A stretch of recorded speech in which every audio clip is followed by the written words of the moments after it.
Oh, what do you think, D? You want out here or what? You want in, you want out? You're in, you're not out. Up and you're down. Black then you're white. You're wrong then you're right.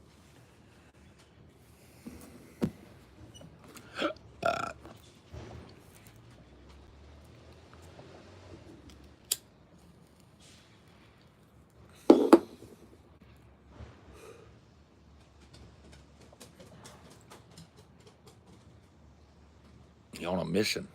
Hello, Ruby. Good morning.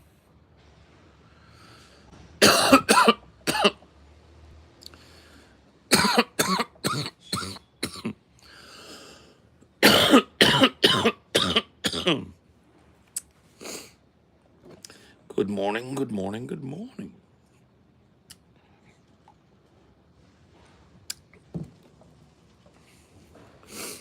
Anything on my mind today? Yeah, I mean, people seem shocked and horrified and appalled that the military is using force against people in Los Angeles. I read about that this morning. I hadn't heard about it yet. I heard about it this morning. That's pretty disheartening. Disheartening, but not unexpected. I hope that people remember it. I hope that people don't forget this one or let it be lost to history, so that we don't have to relearn this thing again. Hopefully this does the job of disabusing a bunch of people of the notion that soldiery are there to protect you. They're not. They're there to protect capital. And if you are standing in the way of the flow of capital, they will run you over. They'll beat you up.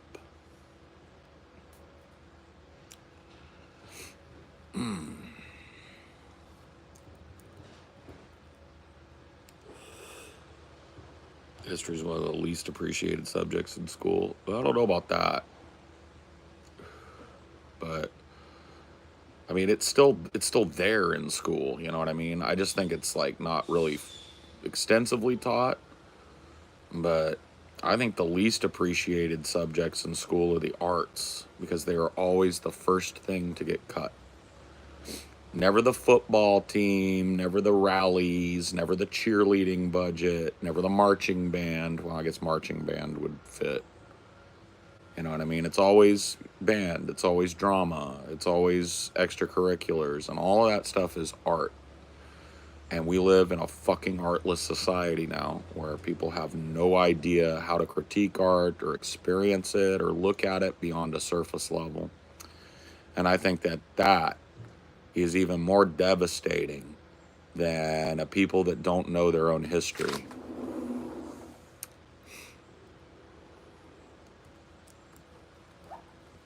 Thank you, baby. Did you hear your already? I did.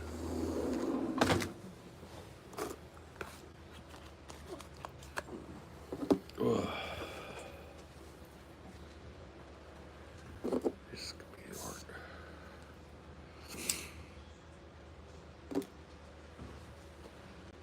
Stop cussing. You need Jesus. Jesus wouldn't have been offended or put off by my cussing at all. Aren't you supposed to try and be Jesus-like? Well, like, as far as I know, God only has problems with blasphemy and saying his name in vain Even shit. then, Jesus wouldn't turn his nose up at you for blaspheming. Jesus preached love and acceptance and tolerance and putting the least first and the first least. But yeah, I'm just thinking too, like, I don't think there's any biblical argument against saying shit and piss and fuck. I mean, would you like maybe Jesus would rather you didn't say those words, but he would never wag his finger at you or judge you or try and press gang you into belief just simply based on the word choices that you used.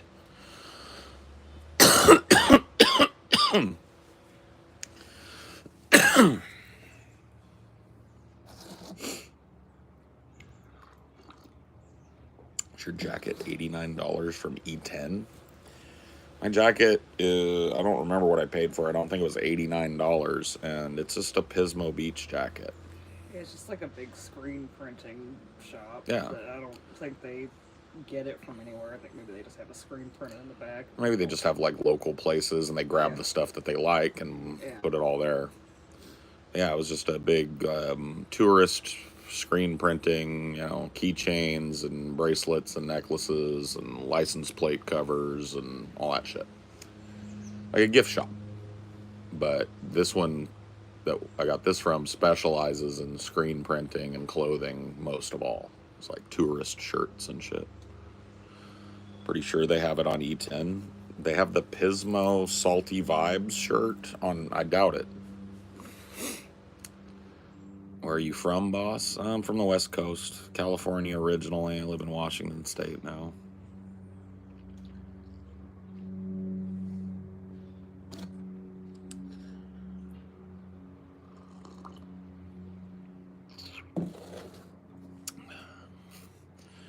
If you could pick one's conspiracy to know the truth, which would you pick? Epstein list, 9/11, COVID, JFK. Epstein.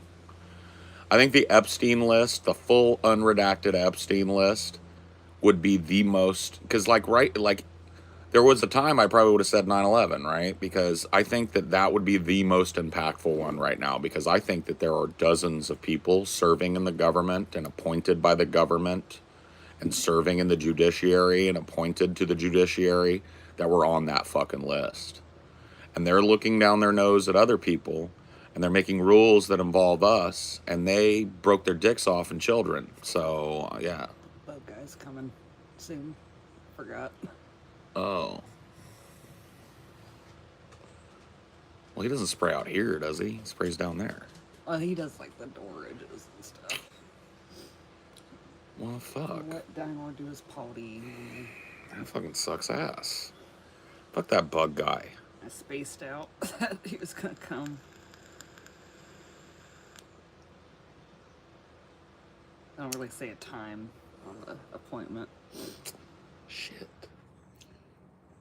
I'm only being chased out of my own backyard. Pisses me off. For real, I hope the bugs defeat him. Spraying for just, I mean, I live in the woods, so and he's spraying for whatever bugs are out here that we don't want in our house. Yellow jacket traps, I think he comes out and puts those up so we don't get a nest, etc., etc., etc., etc.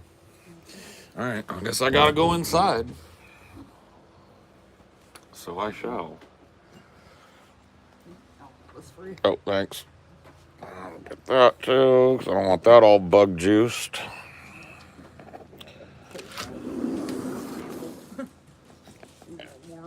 Alright. Here, I'll grab that from. Thank you, baby. I love you. Thanks for letting me know so I didn't get hosed by DDT or whatever the fuck. Down we go into the fucking dungeon. Into the content dungeon. Down, down, down. 12 flights of stairs directly to the basement of it all.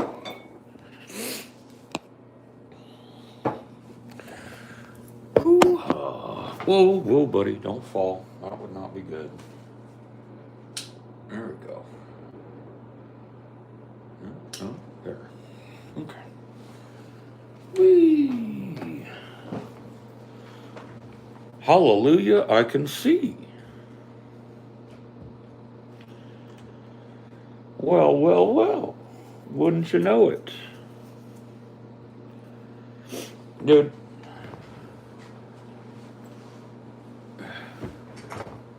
Does anybody have a pillow of themselves? Because I do. Anybody have a big, fluffy pillow of themselves? Because I do. I've got a couple. I got a couple of pillows of myself. What's up, baby? Oh, I was just seeing if you came down with you. Oh, D? Yeah, you down here. You down here now.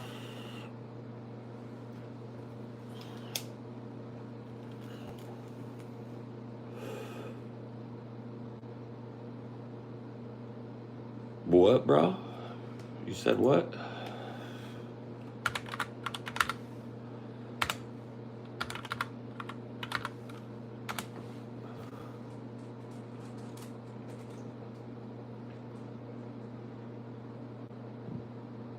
Did TJ have pillows of Manson? I don't know. Oh yeah, he did. He did. Lay your weary head on me, 'cause I am so comfy.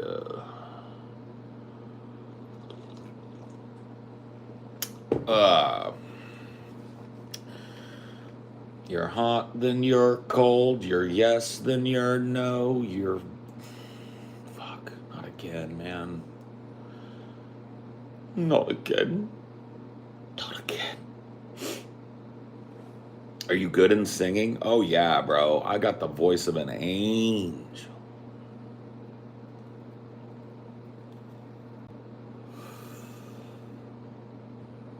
The voice of an angel.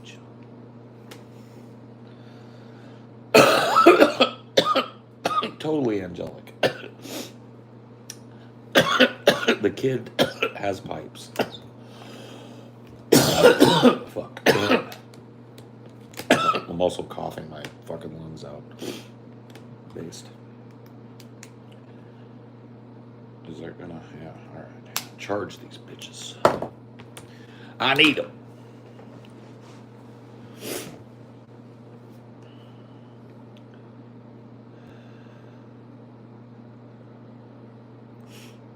Smoke weed, bro. Okay. Hi, Amsterdam. How are you? Hello, Amsterdam. I'm New York.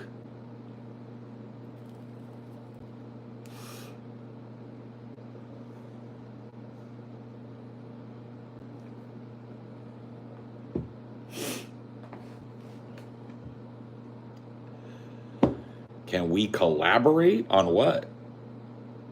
What are we collaborating on, son? What are we collaborating on, son? Can we sing together? What are we gonna do? A duet? Can we do "She's Like the Wind"? No, that's not a duet. Can we do "The Time of My Life"? You ever heard that song? I've had the time of my life, and I hold it all to you. Doom, doom, doom, boom, boom, boom, boom. You got to be the chick though, because I can't sing that high. But I can be the dude.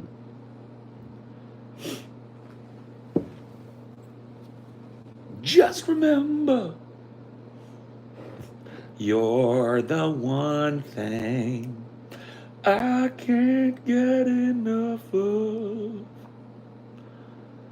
So I tell you someday, this could be love, because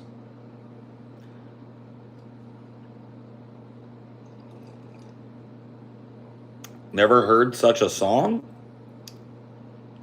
You can't add any verses to it.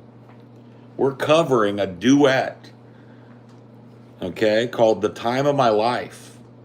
And that was on a soundtrack, a very famous and important soundtrack to a very famous and important movie called Dirty Dancing, okay? You can't change something that's a classic. You're not allowed to do that. Ever.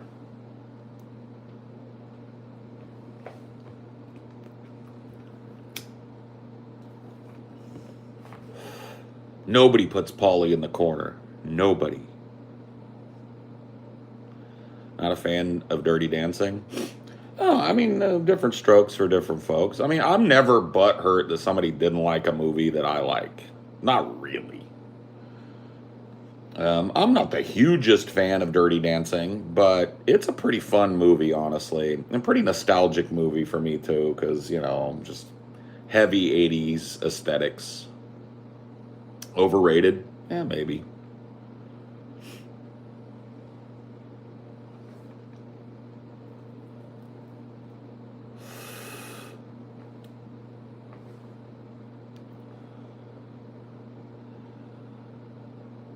Okay, sir, but here in Nigeria, you can make an open reverse on songs you love.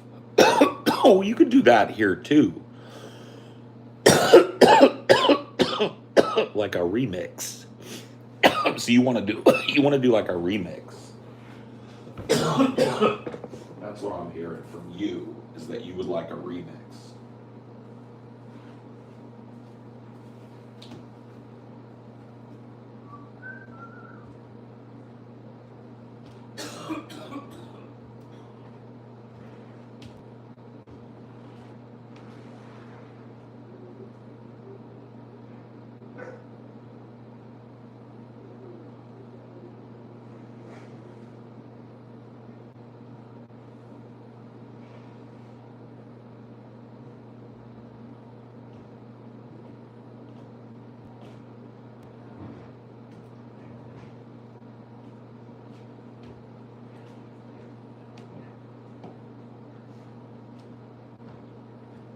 Oh no, yeah, we have a couple of these. Yeah, that's really all I care about.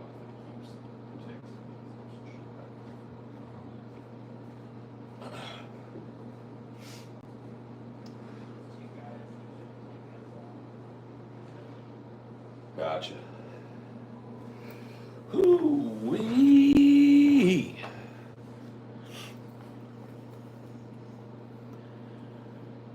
Uh, games you love. Games you love situation. We're back in 2015 again with the games you love reference. There it is, folks.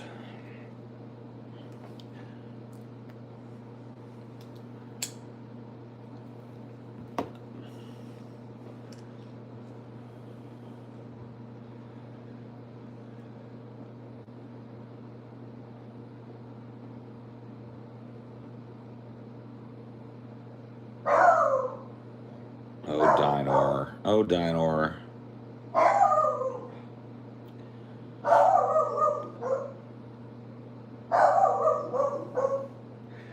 The bug guy is here, and Dinor's doing his favorite thing, barking at the bug guy.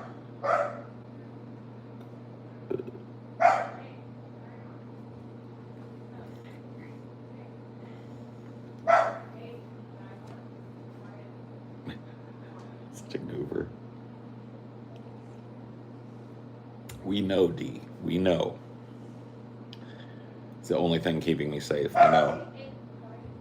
He's the last line between me and death. The final and only line.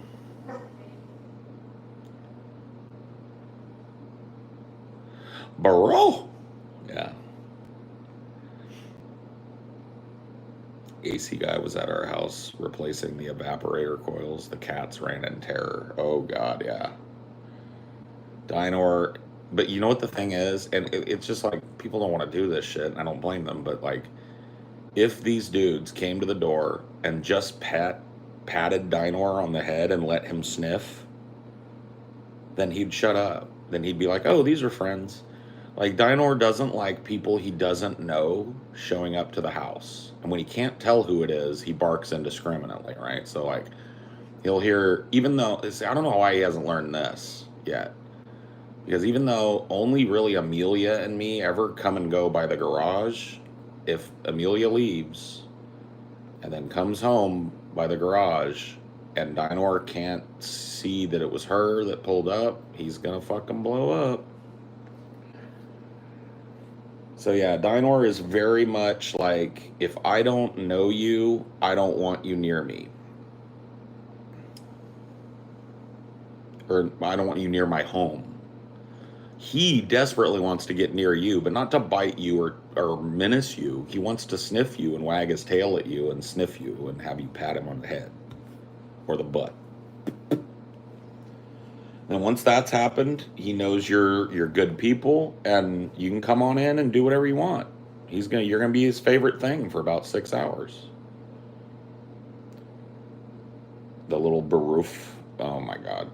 Dinor is far and away the most vocal dog that I've ever had. Not just the barks. Like, he makes all kinds of little noises. Wimpies, grumbles. Like he will literally, like, I shit you not. And I know this isn't uncommon. A lot of dogs will do this, but it's the cutest thing. Like Dinor, like when he'll be all like sleepy and tired and comfy, kind of laying on the couch, and I'll be like, Dinor, I want to sit on the couch, and he'll be like, he literally like he does these noises sometimes that are just like such human noises. So something unique about each of your dogs. Well, I only have one dog. I have a dog and a cat. So I have Dinor the dog and Cricket the cat. And so Dinor, what's unique about Dinor is that you hear him. He's barking because there's a dude spraying for bugs in my house, right? But he is absolutely cucked by any other dog, no matter the size. So Dinor weighs about 25 pounds. He's not a huge dog. But there are tons of little dogs. I'll give you guys an example. My wife and I went on vacation for the 4th of July. We took Dinor with us, right? And we're up in the mountains. And one of our friends has a little tiny corgi. One of our friends that was up there with us. Little tiny corgi. Puppy. Corgis are tiny already, and this was a corgi puppy. So we let them meet each other, and they did the nose to nose. Everything was going fine. Then the puppy wanted a butt sniff. The puppy needed a butt sniff. And so Dinor doesn't like that. He doesn't like it at all. And this little corgi puppy was herding Dinor around the fucking yard, chasing him around, and Dinor's like, so he really doesn't have a clue. You know what I mean? He's I hate to speak ill of him because he's right up there, but he's not all that smart. Does he not know dog etiquette? He knows his side of it, but he doesn't like to give them the other side. So he wants the butt sniff, but when they try and get it from him, he gets all bent, puts his tail between his legs, he starts going, no, don't touch my butt. The truth about Dinor is that he's like a beta dog. He is not dominant. He does not want to assert dominance over another animal, etc. He doesn't even try. He will literally just like roll over on his back and show his belly.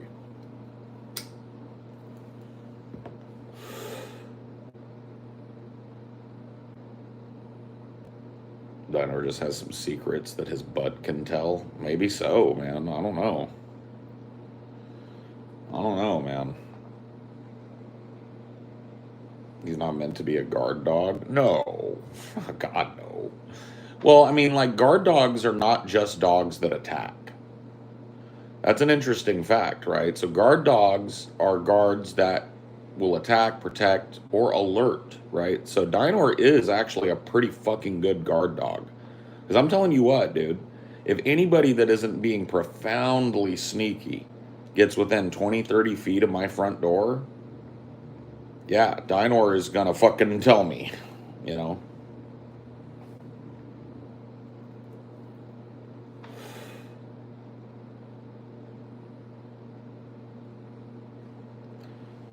So I think Dinor would be, yeah. I think Dinor would be pretty good at that alert, keep me alert. Let me know there's somebody coming on the property. Let me know that there's an animal over here. You know what I mean? Dinor would be really good at that. Naturally good, I think. But obviously not going to go and attack something to any effect. He's a little guy. Man, if we didn't travel so much, I'd love to get a pup. Yeah. I mean, it is cool of you to like not get one and then leave it alone a lot. But I'm telling you, man, if you find a good boarding spot, it ain't that expensive. When I was during the DP days, we were on the road a lot, traveling. I was driving back and forth to be on the show, across state lines and shit. And it got to the point where it was like, I didn't want to stress Dynor out. I wanted him to have some sort of stability. And so I boarded him for, you know what I mean, a week or something like that. But Dynor loves to travel. He loves to be with us. And now that's pretty much the standard. I don't think Dynor will be coming with us back east because I don't want to stress him that much. I don't want to put him on a fucking plane back east and then just maybe 2-3 days later put him on another plane all the way back out here. So we've got a house sitter for Dynor. So that's all gravy.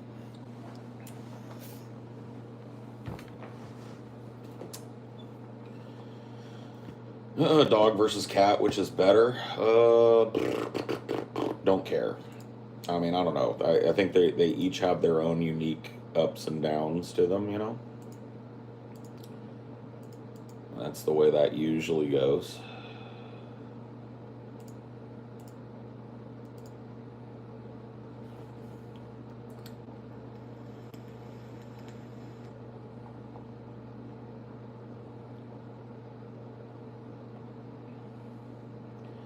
Yeah. You don't get a dog and a cat for the same reasons, right? Like they're not the same thing. They can provide some of the same things, but they are two very different beasts. Literally and figuratively. Like, two different genuses or whatever the fuck.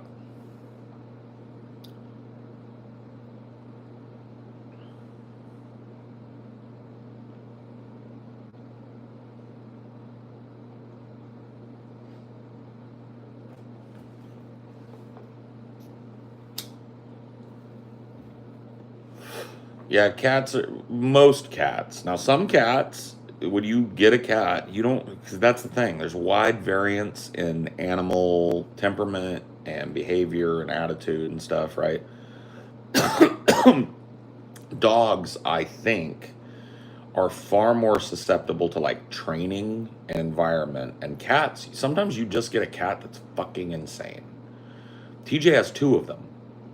I don't know how TJ ended up with two cats that are absolutely fucking insane. Because I'll tell you something about Cricket. He gets up to some shenanigans here, some shenanigans there. He's a little asshole sometimes. But he's a good cat, man. Cricket is pretty fucking mellow, chill, lovey-dovey cat. Bro, TJ has two fucking nightmare beast cats. You know what I mean? And they're adorable, and I love them both. I'm not saying they're nightmares, like he should get rid of them. I'm just saying, like, he fucking rolled the dice twice on cats and ended up with two fucking psychos.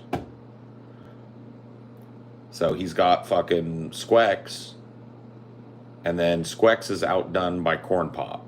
Corn Pop is absolutely fucking mental.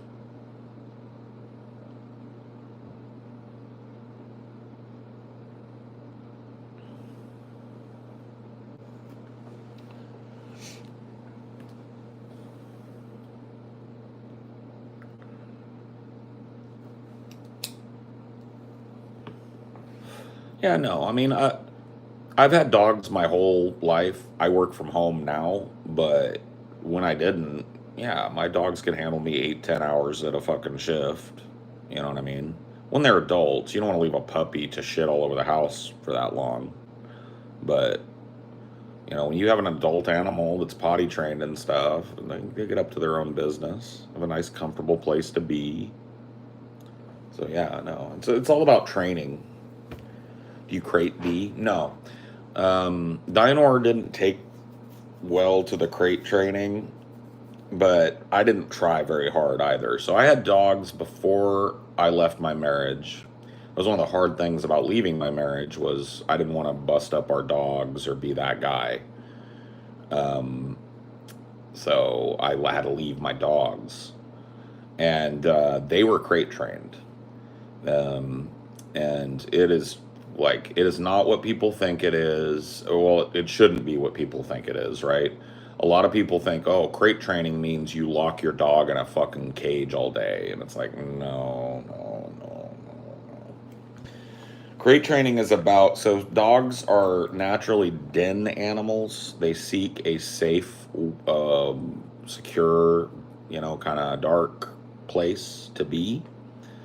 They like having a place to be out of the sun and out of and a place where they're safe and they know that they're safe. So when you get puppies and you start, if you want to crate train a puppy, you start feeding them in the crate, that you make positive associations for the crate. So you get them to select the crate as their den.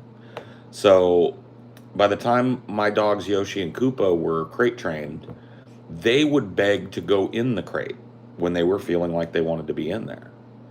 And when it was bedtime, all we had to do was say that word. It was bedtime.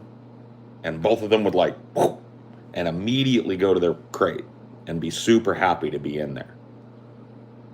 So that's what crate training is. It's not about leaving your dogs in the crate. It's about being able to control your dogs, right? And limit their access to parts of the house and ensure their safety.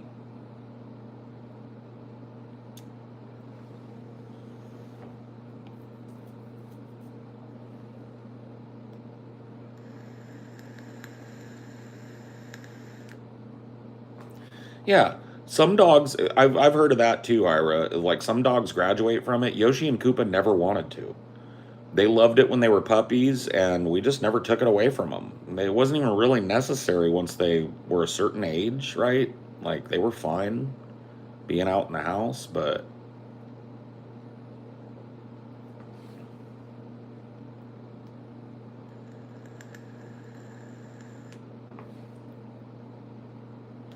yeah, that's the thing is you never use the crate as a harsh punishment. The crate is a corrective place for them to go and settle down. You don't rub their nose in it. You don't fucking like, you're gonna get your fucking crate. You don't kick the crate. You don't make the crate a bad place. Yoshi and Koopa, base names, yeah. Yeah. The only two dogs I've ever gotten to name. I've had a lot of dogs in my life, but I've never been the person to name a dog.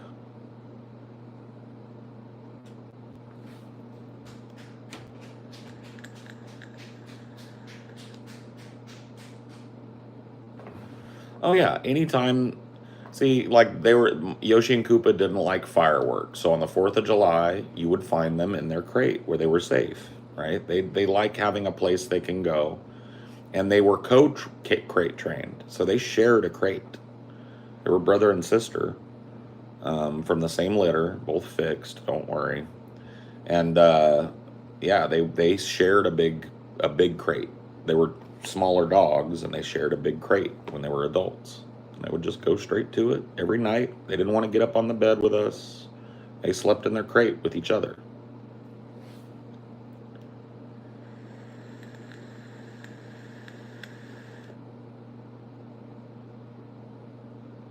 Bilbo got vetoed? That'd be a pretty cute fucking name for a dog. What about Pippin? I had a cat named Pippin when I was a kid.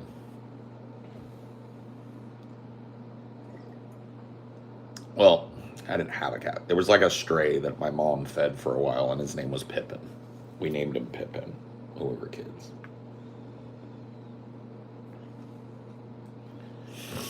And you put on a song? Nope. I'm not your DJ, bro. You can put on a song, though.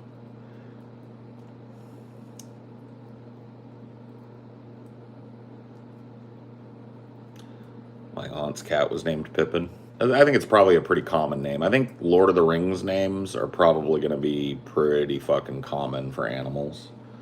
But there's a lot of, well, I'll tell you a story of one I knew. I used to volunteer at a no-kill animal shelter, and one of the things I loved, when you go to volunteer, you don't get to really pick all the time where they put you. They put you where you need to be. But one of my things I loved to do was to go spend time with the senior dogs. So they had a yard for seniors, dogs that are, like 8 and up, right? And I used to go over there, and they were some of the best dogs over there, man. I used to always hope that those little guys found themselves a home, that somebody would look past that they probably didn't have many years left and give them a good home, because they were all just so sweet, wonderful little dogs. And there was this little poodle guy over there named Gandalf. He was my fucking favorite. He was like a poodle mutt. Little guy, probably about this big, white and gray with a beard. And all the other dogs, I would bring a little bag of treats, and all the other dogs would be gathered around me with their little tails wagging, getting treats. And Gandalf would be sitting off in the distance, like Gandalf would. He's like, yes, a good party, yes. Right? And then as soon as the other dogs had gotten their treat, right, and went on about their business, he would come over to me and sit down next to me. Just like fucking Gandalf did to Bilbo. Oh, Bilbo Baggins. How many years is it? You are Gandalf. He was my favorite over there. I didn't let the other doggies know, but he was my favorite.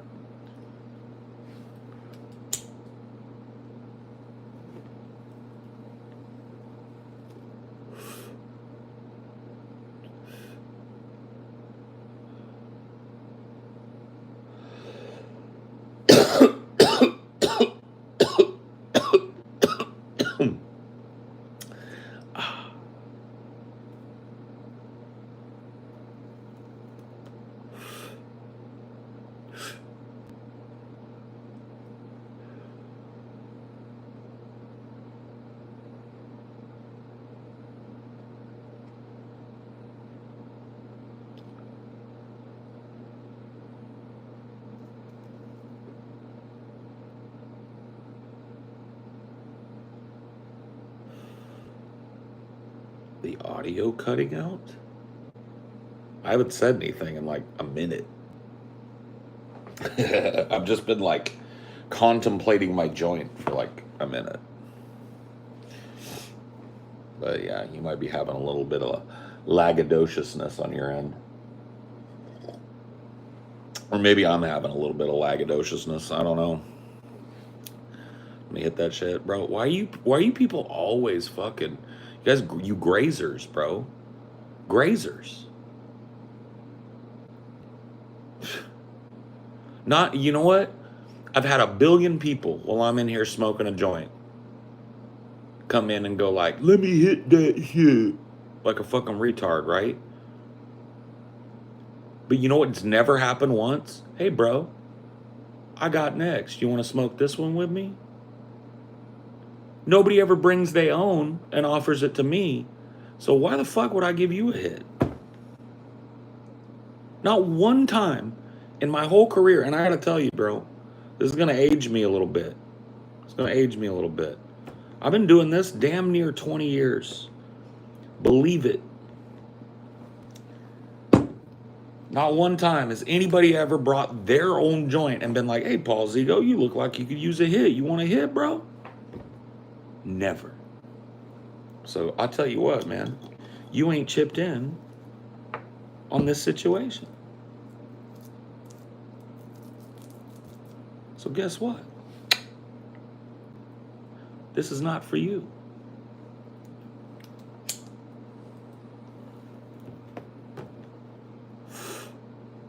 My uncle's French bulldog was named Gimli. Gimli's a good name for a bulldog, bro. I'm not gonna lie. We need joint teleporting technology. Oh God, man. When they invent the teleporter finally, bro, it's over. It's Jover. Because the teleporter is just one step. You know what's next after the teleporter? The replicator. Because that's just the next step. Right, the teleporter is taking something that exists, breaking it down to its component atoms, and then reassembling it in real time at a distance. A replicator is taking something that doesn't exist and assembling it from its constituent parts.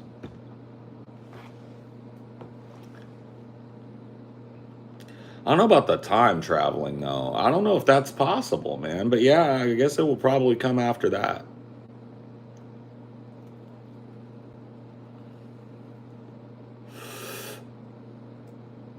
If you're 8, you shouldn't be in here.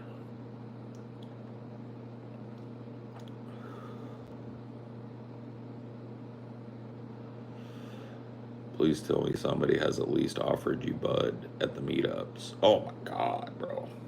That's a different story. No. That's a different That's a different ball of wax, Phoebes.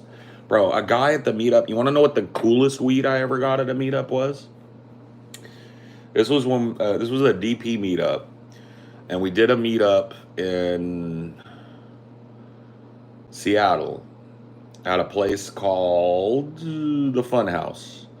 And there was a guy there, brought a fucking ounce of weed for me, right?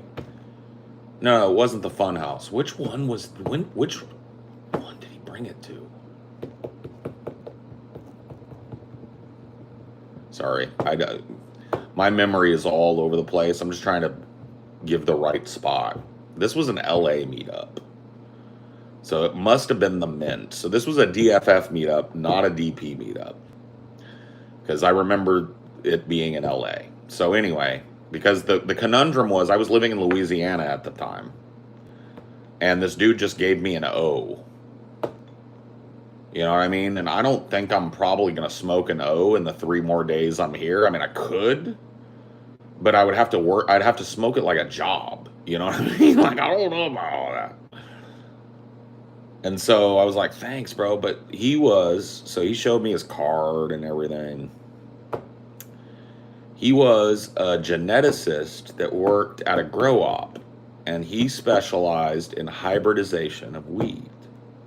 So he would take existing strains of weed and create new strains of weed. Not all of them go to market. They're testing strains to see what works and what doesn't. And he brought me this big 1 ounce bag. And he was like, this is all of the top trim from my Salty Paul plants. And I was like, what do you mean your Salty Paul plants? He's like, this is a Kush. And it's a Kush that's never existed on the planet before. This is the only bag of it that exists. And its genetic name is Salty Paul. And I was like, you gotta be fucking kidding me. He's like, no. Showed me all the shit. Went on his phone and showed me his fucking lab and all that shit. I have my own strain. So here's how it works. Like I said, not every genetic strain goes to mass market. A lot of them are test strains. But they remain on file with the companies that registered them. And so with his genetics company, which still operates in the West, I have a strain of Kush that is called Salty Paul. I cannot remember what the derivative strains are of it. None of that is regulated. I didn't say it was regulated. I said that genetic companies keep on file forever the names of the strains that they have created. So we're talking about plant geneticists that work at grow ops, right? People that are doing R&D research in legal states. It was pretty smooth. But that was the coolest weed anybody ever gave me in my life. I got to smoke some rare weed that day that was named after me. That's pretty wild.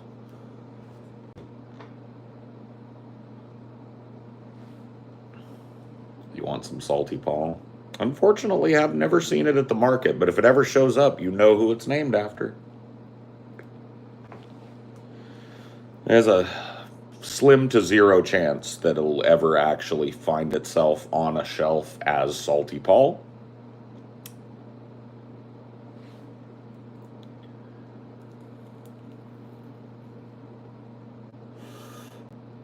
Was it good? It was really good. Dude, I'll continue the Salty Paul story. So I had this big bag, right? I knew I wasn't going to smoke it all. So I was in California. So I took it to my stepdad, who at that time was a pothead. He's since quit. But at that time, he was a pothead. I twisted myself up 3 or 4 big fat blunts, right? Sent him the rest. Not sent, delivered him the rest. Because I knew I wasn't going to be able to use it, right? So, and then we went to Pismo. And I took those blunts with me. Sheafed them down on the beach, you know what I mean?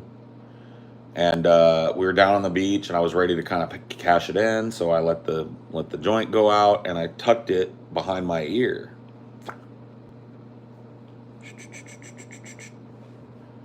Right? Or no. I gave it to my girlfriend at the time. She tucked it behind her ear because she had long hair. So it was gonna, I didn't want it to blow away, and I just, that's. She put it in her ear. We go to the airport. We go through, it's the LAX. We go through the fucking TSA, pat us down, look at our luggage, right? Nothing gets flagged. They wave us through.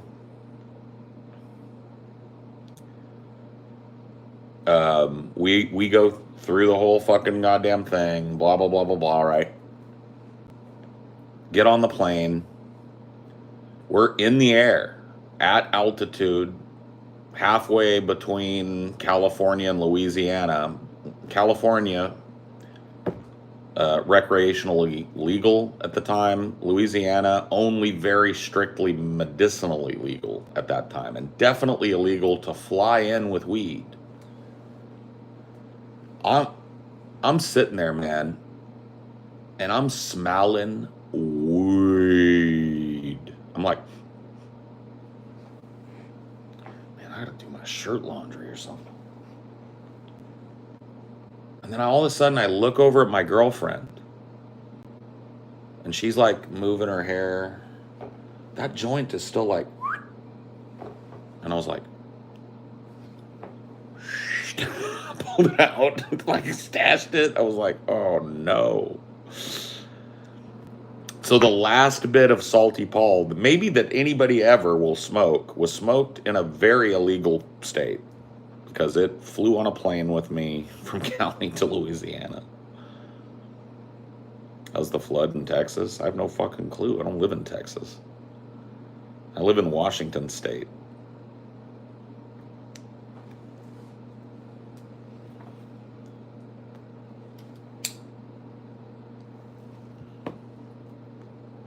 Am I a Caucasian? What'd it look like to you?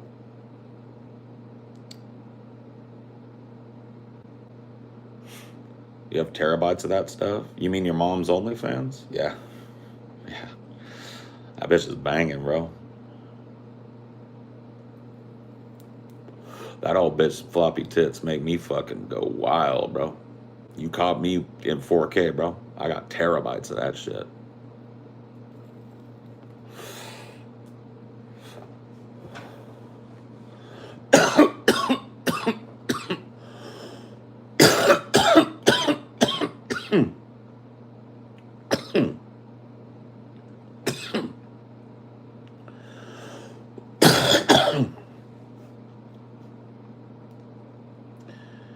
Did you see Boogie's engagement? I watched until I saw that it was a Keemstar script, because Boogie is the world's worst actor, and then I completely lost interest and stopped watching. So I saw right before he fell in the drink or whatever, because Boogie was acting, and it was a total fucking Keemstar. This whole thing is a Keemstar script. I don't even know if he's actually getting married, but I know that fucking proposal wasn't exactly like it went down. So, do you think the Wings fight was a Keem script? No. No, I don't think it was. You know why? Because he little broed Keem, and Keem would never write a script where he gets little broed. Keem looked legitimately scared when Wings came after him, as he should have. Because I think that if there hadn't been people there to grab Wings, that Keemstar would have been fucking smeared up real quick. Keemstar doesn't look like a dude that's probably ever been punched in the face in his life. And say what you want about Jordy, I think he's probably been punched in the face a couple of times in his life, and probably punched a couple of guys in the face. He just seems like that kind of dude. Keemstar don't. So,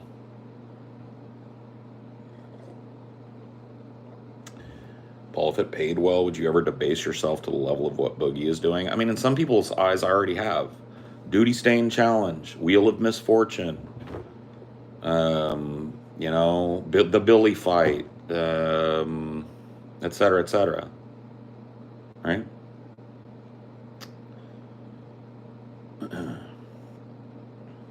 Yeah, dew dipping. Yeah, dew dipping, yeah.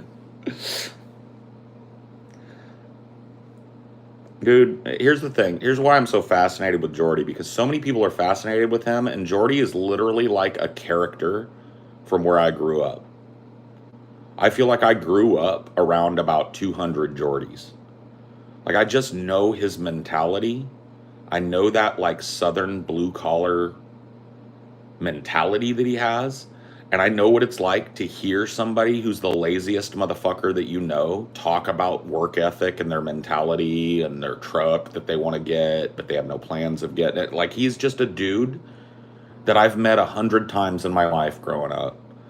And it's fascinating to me that so many people are fascinated by a dude like him, right? That's why I find him fascinating, because a dude like him hardly ever gets any kind of like widespread attention. So what a dude like him does under the microscope is why I watch Wings. I don't watch Wings for what he says or does, because like I said, dude, I know at least not know, but like I've met at least 100 Jordy Jordans in my life, bro. Big, fat, lazy, whiny, excuse making motherfuckers that want people to think of them as these stand up guys. And it's like, you know who I think are stand up guys? Guys that I've seen stand up. You know what I mean? Like, that's it. Yeah, that's the bar you gotta reach, bro.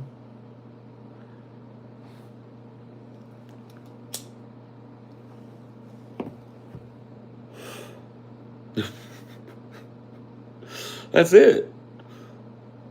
I just know too many Jordy Jordans for me to be really interested in anything he's doing, saying. What's interesting to me is the way the audience interacts with him, right? That I find interesting about him. But dude, you couldn't pay me to spend 5 minutes in the room listening to a Jordy Jordan story. He tells stories. He's just filled with these old fucking boring, pointless war stories.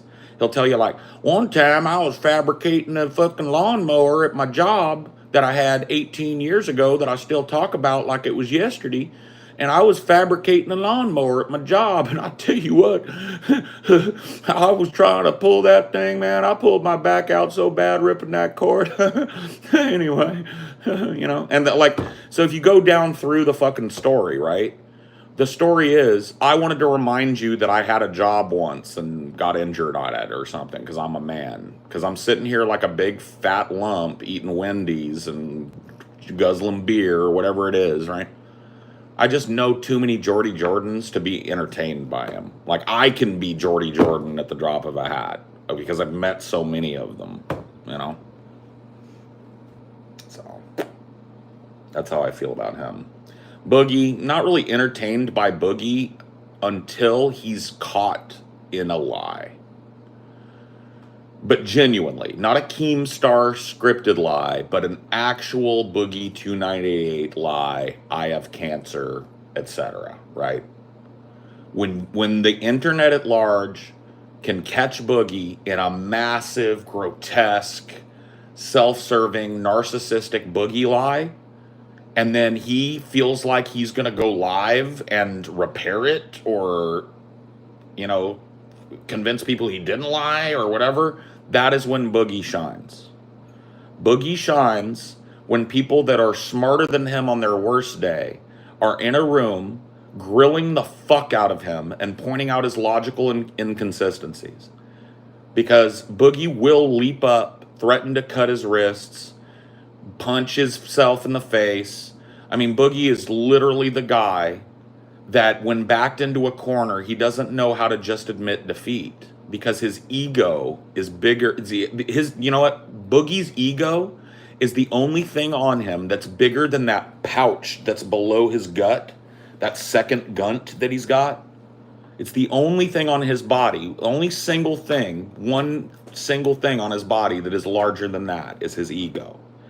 For some reason, this fat, sweaty, disgusting, narcissistic liar thinks he's like king shit.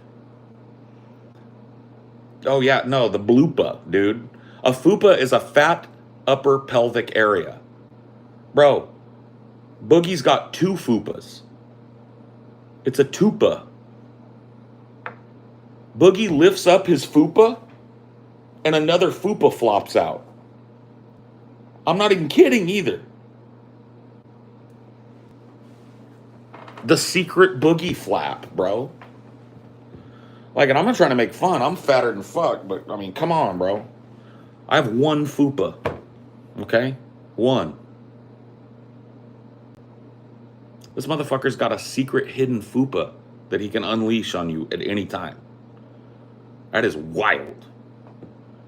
He's got a beluga fupa. That is wild.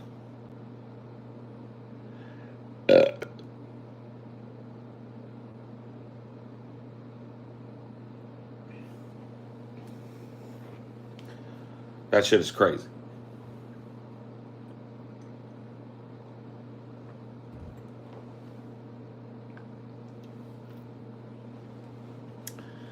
You think he could use it like a whip? No, I think it's a smothering device, Phoebes. I think he goes up underneath his belly like he's itching himself, and then he whips that big old stretchy fupa, second fupa out, stretches it around your face, and tries to suffocate you with it. Breathe the fupa! Yeah. Yeah. I don't think so. I think it's a strangling device. Yeah, I think it's a smothering, strangling device, yeah. I think it's like used as a garrote sometimes, like he creeps up behind somebody and pulls it out, like lifts up that roll, pulls out the second fupa.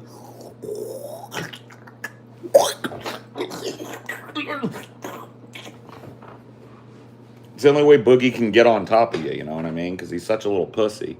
He could never, like, attack you and do it, so he's got to sneak up.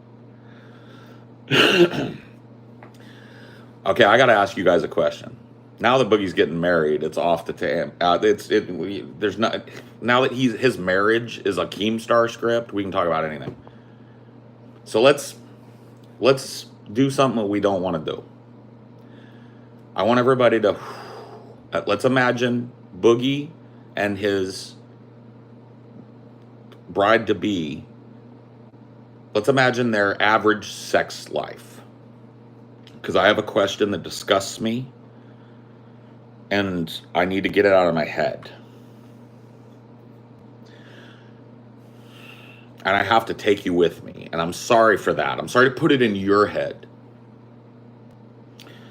I don't know how long they've been together, but presumably they've been fucking for a long time, okay? Do you think at any point, and I just want your honest opinion, okay? I'm sorry. I know, because this is the torture of my brain. If I didn't have to unleash it on you guys to get it out, I wouldn't, okay? But I have thought about this a couple of fucking times, and it just popped back in my head, and it haunts me, bro. Oh, God, it haunts me. I'm going to try and get it out. Do you think that at any time in their sexual life, right, since they've met and first had sex to now, do you think that at any time his bride-to-be has been down there, right, trying to give him some head, and she's nibbling her way down Boogie, right? You know how, that's a nice thing to do, you start kissing the guy's neck, you nibble down his chest, right? She's nibbling down, right?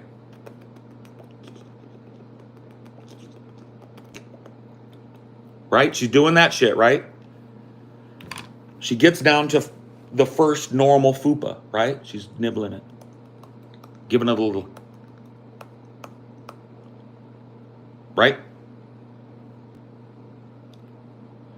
Then she kind of like reaches up under. She kind of like reaches up under. I just want you guys to know what's in my head. She reaches up under. Pulls out that second fupa. Right? And that thing is like kind of 2 handfuls of flabby flesh, right? And she looks at it, and instead of nibbling it, she goes,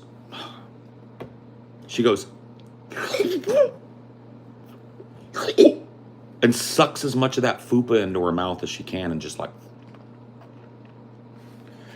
okay, I'm done.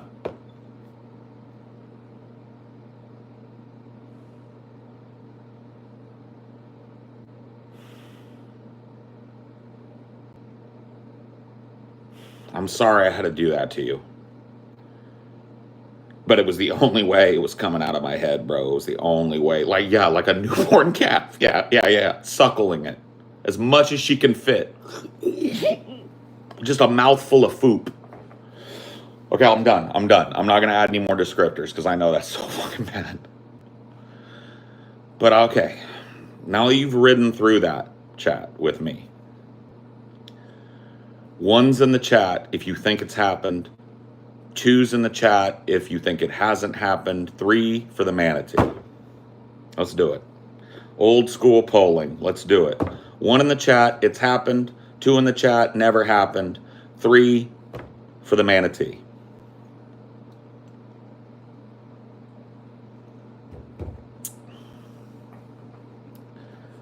I see a few ones. All right. So wait, I saw a 2. I saw a very notable 2, but we'll get back to that. Some manatees. 2 probably. What if that's... I don't want to talk anymore about it though. I promised I wouldn't.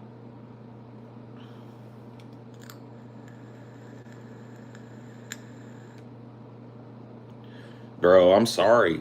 Dude, you heard me apologize at the top. I said I did not want to bring you with me on this, but I had to get it out of my head. So, Ghoul, you said 2. You said 2. You think it hasn't happened. Can you, like, explain why you think it hasn't happened? You just think that, like, maybe his girl would never, right? And that may not be your argument, but I can't live in that reality. That's a better argument. That's a better argument, Ghoul, than I was going to try and attribute to you. You had to bounce for a bit? Yeah, I don't blame you, bro.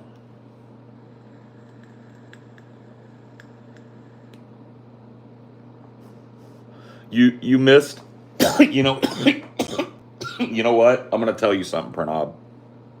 The fact that you missed the last 5 or 10 minutes of this stream is a blessing. No, the shit didn't hit the fan, bro. I didn't rant, I didn't rave.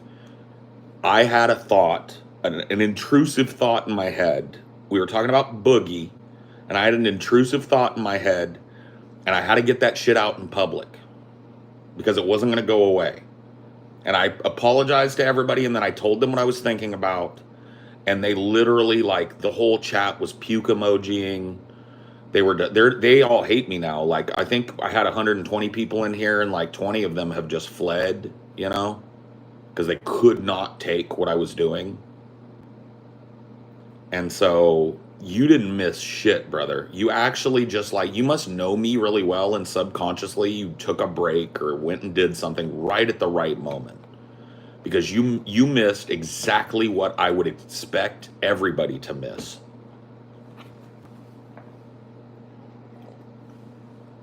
All right, well, you want me to give you the take then? No, you need to go back and watch it. Go back and watch it. You'll see me acting it out. It wasn't long before you came back in. See if you can, like, crank it back a little bit, because it's better. I don't want to have to do it to people twice. But you go back and watch it, and you tell me I wasn't right, bro. You're better off not knowing. But it ain't that far back. You'll find it. You'll see me gesticulating and stuff. Talking about Boogie.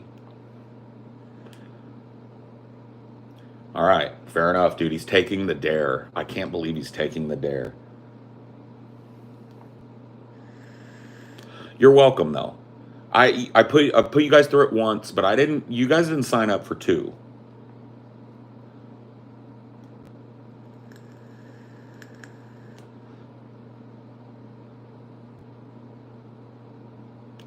One time was a sin already. The second time, yeah, I know. That's why I didn't do it. Look, dude, give me the credit that I deserve. I was about to do it again, but I stopped myself because I'm as disgusted as you are, okay? I didn't want to have that thought. That is not something I would have, like, went through the Rolodex and been like, let's think about this. That is an intrusive thought, okay? I have them all the time. They're usually not that disgusting or notable, but that was one of them, okay? okay? And it has happened before.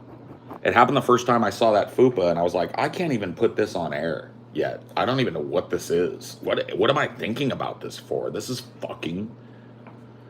But then, like, I think the reason it stuck is because, like, I was like, but has it happened?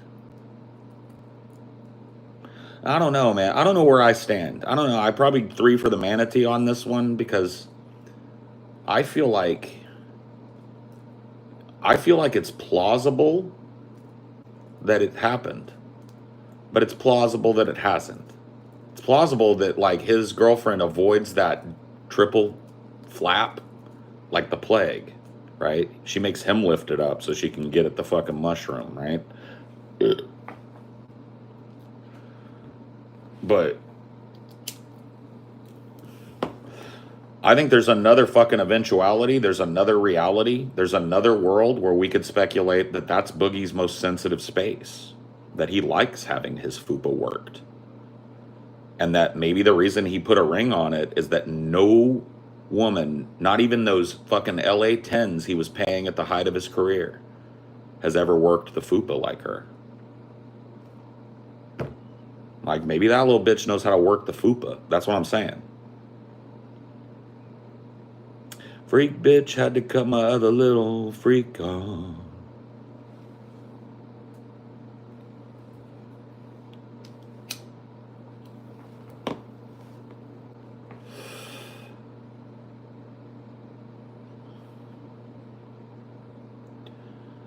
Well, this is what I'm saying, bro. This is what I'm saying, bro. Let us not be too hasty before we dismiss it because it's gross. Like a fupa troopa. What's her name? I don't know what. Does anybody know? I know he said it, so I'm not asking for docs. It's known. Desi. That's right, Desi. Like a fupa troopa, Desi keeps us sucking, choking down that skin. I don't want to go any further. That's almost a violation because I almost, and I might have ruined Super Trooper for a feeling too because the next time that song comes on, when you're in fucking Walmart or some shit, you might think of that. So I won't go any further. I won't fucking do it. I won't do it to you.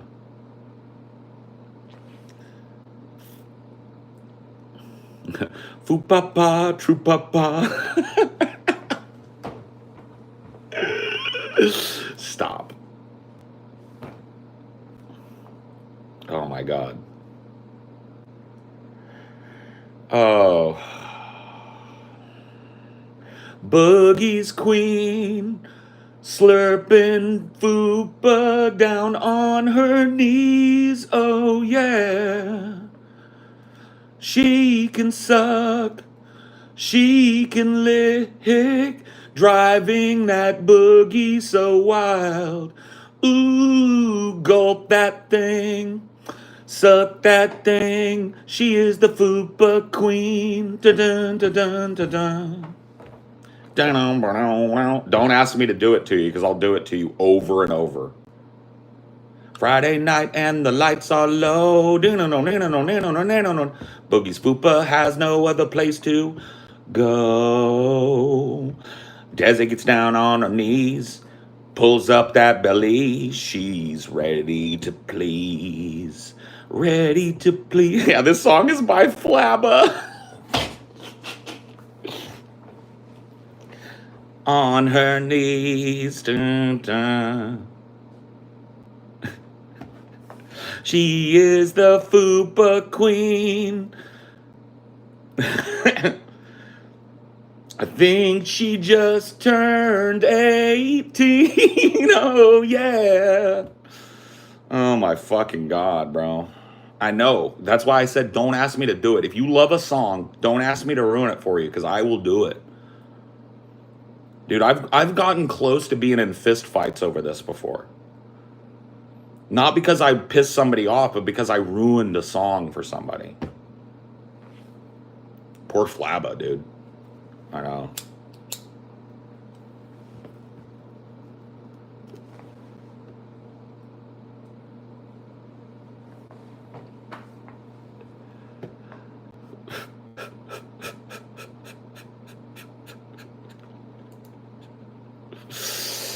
Oh man, that's the type of shit. See, this is why I'm such a fucking nuisance on the show, because that's what happens to my brain. That is how my brain works. It's like my brain is listening and then it's off. I picture this shit, bro. That's why I can do that. Is he paying her? Certainly. I mean, maybe not like on the payroll or whatever, but like, yeah, she's got access to that money. The worst thing that's ever happened to me, my ex didn't tell me she was in her period when I went down. Oh, well, I mean, you know what I mean? See, that just goes to show you, Pranav, different strokes for different folks. Because I've surfed the Crimson Tide a number of times, bro. I've got, you know what we used to call it? This is gross. I've got my red wings, bro. Because you know what? I'm a beastly savage. I don't give a shit. I don't give a shit. I am a beastly savage.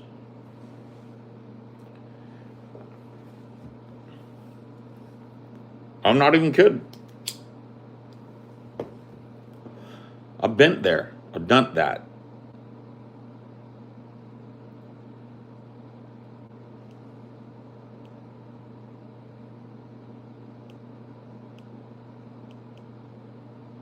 I don't give a fuck what it is. I give a fuck where it is.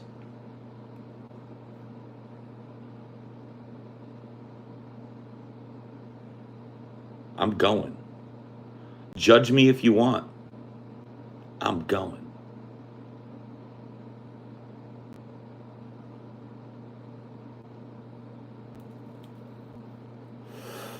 Maybe subconsciously taste blood in your mouth. Bro, you know what? You know why they call it your red wings, right? It's figurative and literal. I'm just gonna do a little movement.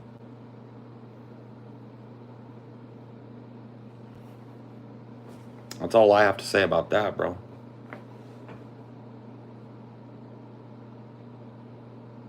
I'm just making sure everybody understands. Gross. I hate.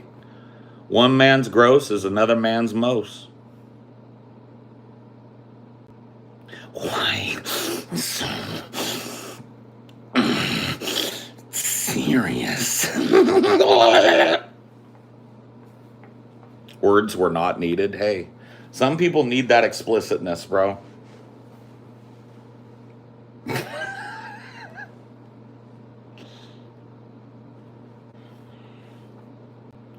It's like Comanche war paint, yeah.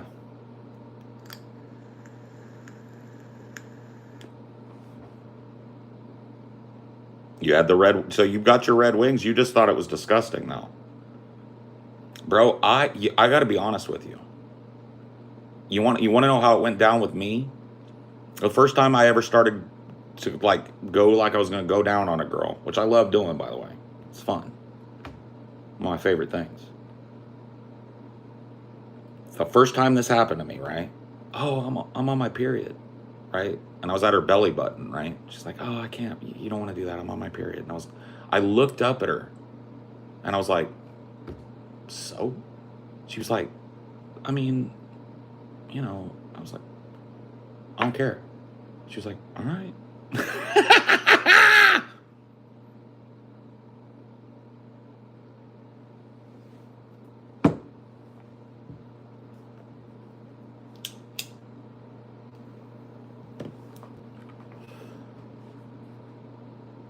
You disgust me, Paul Zigo. I know.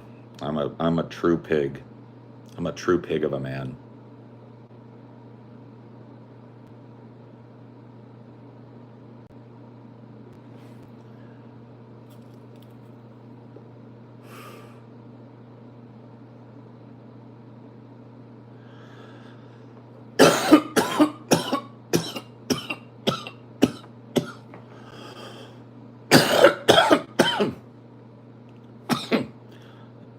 Does YouTube censor or demonetize videos with certain words or phrases in them? Yeah.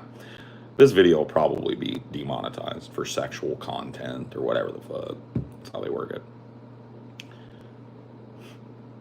Ever toss the salad? Mm, once or twice. Once or twice. I've whipped up a Cobb salad once or twice.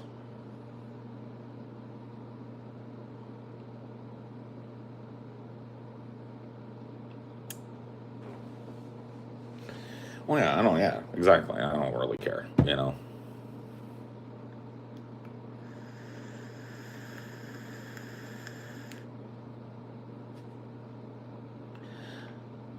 Speaking of demonetization, that only applies to future revenue, right? Depends. I don't know. You're talking about like, yeah, they just shut the spigot off. I know what you're asking.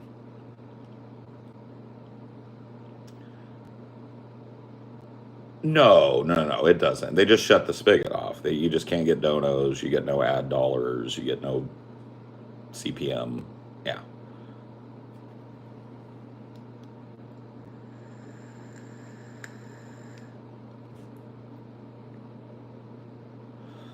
What is an innuendo? Innuendo is like typically a euphemism with a sexual nature, right? So you're not saying, "I fucked that bitch." You're saying, "I rode my train into her tunnel."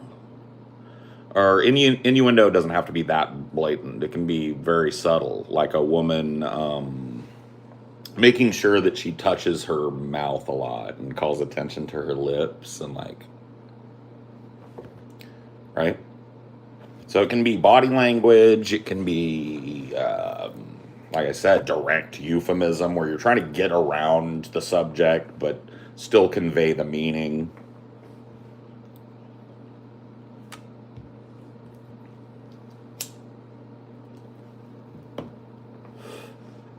And innuendo also requires intent. Every time a woman nibbles on her finger, it doesn't mean she's tossing you an innuendo, right? I'm just saying that is an innuendo that women will toss at partners that they may be sexually interested in, right? It usually comes with eye contact, smiles, crossing and uncrossing of legs, things like that, right? And especially usually comes with talking to you and greeting you warmly and wanting to talk to you. So don't get it twisted. Don't go. I don't want incels running around looking for women biting their nails. That's not what I meant. You know what I mean? I tried to demonstrate, but I'm not a seductive woman, so it's not going to really, it's not going to come off that way. But there are things that women can do that are completely nonverbal that can signal to a partner that they're interested in, at the very least, in being approached.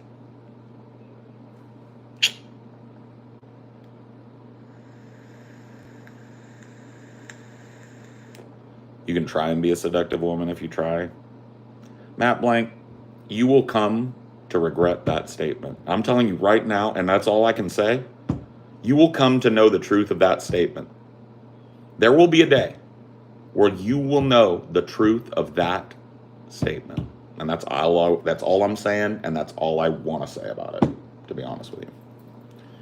So innuendos are mostly used while attempting to flirt. No. So a joke, so you could be with your bros, and you can be like, "Hey, great set of stems on that dame that was waiting on us, huh?" And you're not wanting to say like, "I would really like to have sexual intercourse with our waitress," right? You guys remember that waitress earlier? Ooh, Lord, bazooms, you know what I'm talking about? You know what I mean? That can be innuendo as well. So it's not always flirting. It can be joking. It can be calling attention to something that is non-sexual, like saying, well, this is more like scatological, but it'll work for this. I have a duty to do this. Duty. Right? Or I'm a pianist. I play the piano. I'm a pianist. A pianist. You know? So it's not all just like that. Your question was deeper than you thought it was, right? And deeper than I thought it was when I started answering it.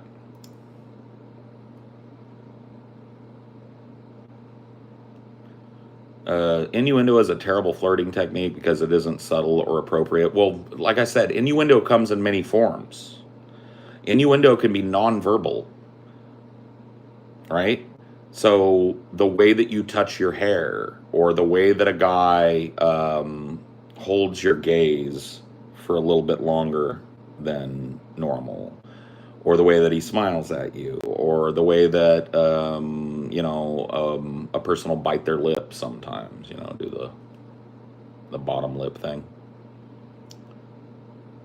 Those are all subtle, nonverbal innuendos, right? Those are meant to call attention to more sexual areas of the body, right? Only when they're deliberately done and targeted, right? Not just like a woman biting her lip. Once again, incels in the room. A woman biting her lip doesn't mean she wants to fuck you, and it doesn't mean you should approach her like that.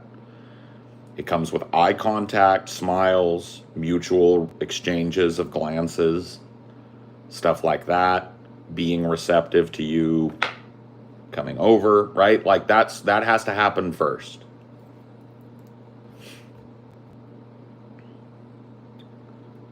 Hold your gaze.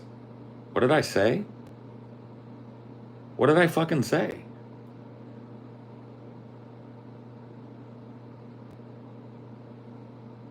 I don't know what I said.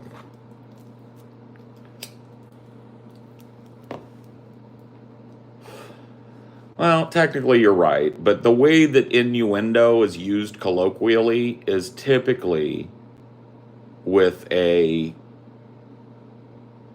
well, maybe not even sex, but an eye towards the salacious, right? So otherwise we would say euphemism, right?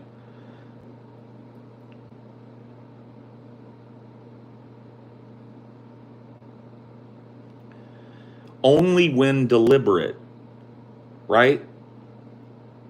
So there's innuendo when a woman holds your gaze and smiles at you and then looks away and looks back, bites her lip. Those are subtle signals, like I'm approachable and I'm fertile and I'm interested in you like you seem to be in me. Those are all like, you realize that like a huge portion of communication is nonverbal, right? And so there is innuendo to those acts. I'm speaking, of what women do because it's more, I don't know, it's just more visual for me. But men do other things. The way we laugh and try to act like we don't notice a chick who's trying to look at us. The way that we work the room and make our buddies and other girls laugh. The way that we don't pay too much attention to a girl. The way that we project confidence, put a little bit more bass in our voices when we're out. Yeah, whatever. You know what I mean? Like there are things that guys do too that are putting that innuendo out, right? Act gay around her. Oh, shit. How important is body language? Oh, it's incredibly important. It's not like absolutely necessary because, it's something that is not available to everybody. Not everybody is sighted. Not everybody can interpret those things, right? There are, like ASD, for example, a lot of people, not all people, but a lot of people that suffer on that spectrum from that, have trouble reading subtlety and sarcasm and stuff like that, right?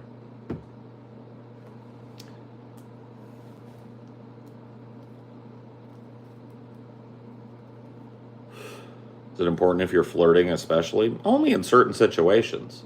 Like what I'm describing to you is a very traditional way that people meet in bars or at concerts or at like social gatherings where singles will go. And hey, maybe they're not like there to try and find somebody, but they see somebody interesting.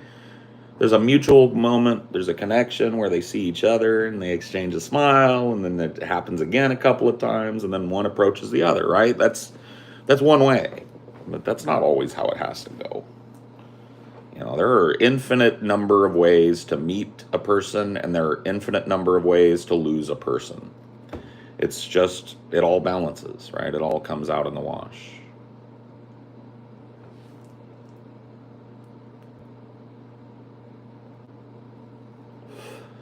Uh, Pranav, yeah, I get what you're saying. Because I think complicated is used as, like, when people say women are complex and complicated. Well, so are men, right? So that doesn't, that statement, like, you may as well just say humans are complex and complicated. Because I do think women are complex and complicated and very individualistic and not a monolith. They don't all feel the same way about all things. In fact, there's a great diversity amongst females, just like there is amongst males about what they're into, what their political beliefs are, what they want to do, what their interests are, right? So there's really no difference there.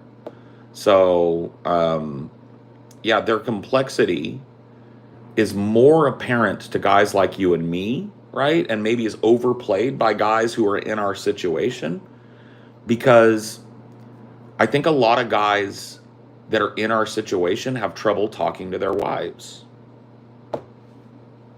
I'm just going to say it. I'm not trying to judge other people or, make inferences about people I don't know, but I think that if you feel like women are just mind-boggling creatures that don't make any logical sense, and you're a married person or you're in a long-term relationship or you've been in a bunch of relationships that have failed and that's where you stand, I think the problem might be you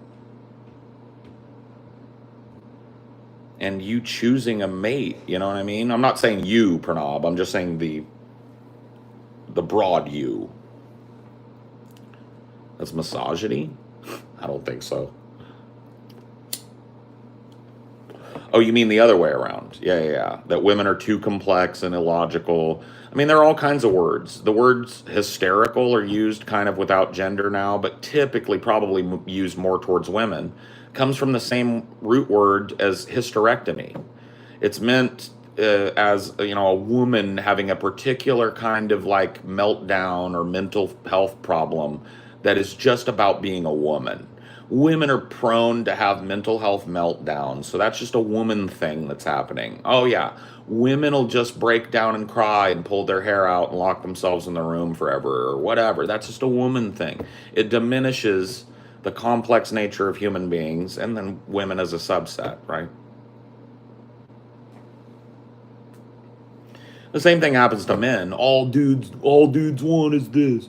All guys want that. This is how the male brain works. It's like, bro, shut the fuck up. You don't know shit. Like that's the thing is like that's why I wanted to say, Pranav, I wasn't trying to correct you earlier. I hope it didn't come off that way. I'm just saying that her complex, like I say, I'm talking about my wife, and I assume Mindy, right? Her complexity is a very real thing. It's as real as mine. Like we're both complex individuals. We both been through a lot. We both have a lot to give people, and we both have a lot to know about each other, right? And we're mutuals in that. And I think you and Mindy are the same. You kind of have to be to do what you do. And so it's like, right? If you had a problem, though, communicating with her, or if I had a problem, if communicating with Amelia, right? And it was like we were constantly talking past each other and not getting what, and we never got to what the other was meaning, and nobody felt heard or listened to or validated ever in the relationship, right? We were just constantly talking past each other, bickering and fighting, and maybe you've had a lot of that in your life. I feel like this whole like women are just these crazy, unknowable, complex thing. It can come off like somebody giving a compliment to women, but really, like if you strip away the context around that, a lot of I'm not saying everybody, because women are complex, men are too, right? It's not something that I think just applies to women, but setting that aside, what I hear when a lot of people say, oh, aren't women such a mystery? Aren't they such a beautiful and complex mystery, right? That comes off as like kind of like old school flattery of a woman, but if you strip the fucking language choices out of it and try and boil it down to what idea is this dude trying to convey with what he just said, right? It's women are illogical. Women do things that make no sense. My wife yelled at me and I still don't understand why. You know what I mean? That's what they're saying. Right? A lot of them. Not everybody. Some people might just be well-meaning and say it, and it comes off kind of cringe or whatever. But every time I hear a dude saying that, that's where my brain goes. Is like, this dude is having trouble with his wife. He's trying to butter her up while tearing her down. You know what I mean? That's what's going on right now. Because he's using really nice, sweet language to say that she makes no sense. She's irrational. She's emotional, or whatever the fuck he wants to say, right?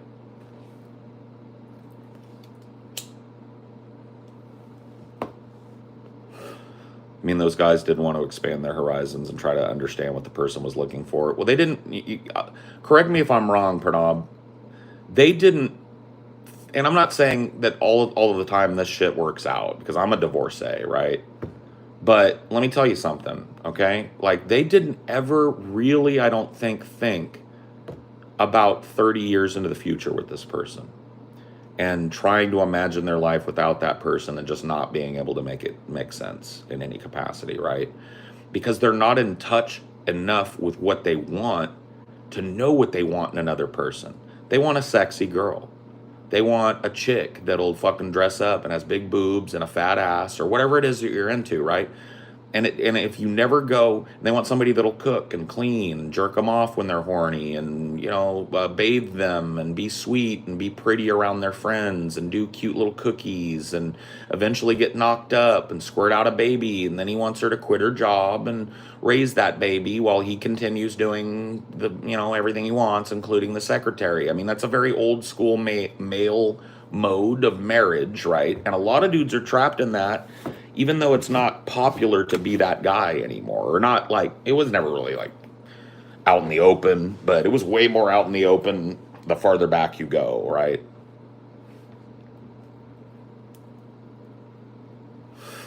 Right.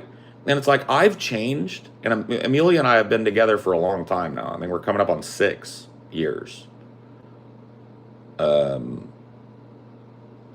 Or it might even be longer than that now. Well, no, it's about 6 years, 7 years, right? We're in that zone. And it's like, I've changed in that almost decade, and so is she. She's not the same person exactly that she was when I met her. And I'm definitely not the same person she met. We're in different places. We have whole different circumstances now as a couple, right? And so that's all I'm saying about that is, I don't care if Amelia's mind changes, or Amelia's body changes, or her hairstyle changes, or her music taste changes, or her personality goes through different shifts. I don't care if Amelia changes. I want her in my life, right? That's why I married her. When I think about Amelia, I can think about tomorrow, and I can think about 20, 30 years from now when I'm ready to croak and having her there with me. And I wouldn't have married her if I hadn't have been able to think of that, right? But I think a lot of people, not just guys, women too, have their own expectations of men and never get to that deeper point. But I can only speak for being a man, because that's what I am. So, as a man with a wife, right, that's where my headspace is at.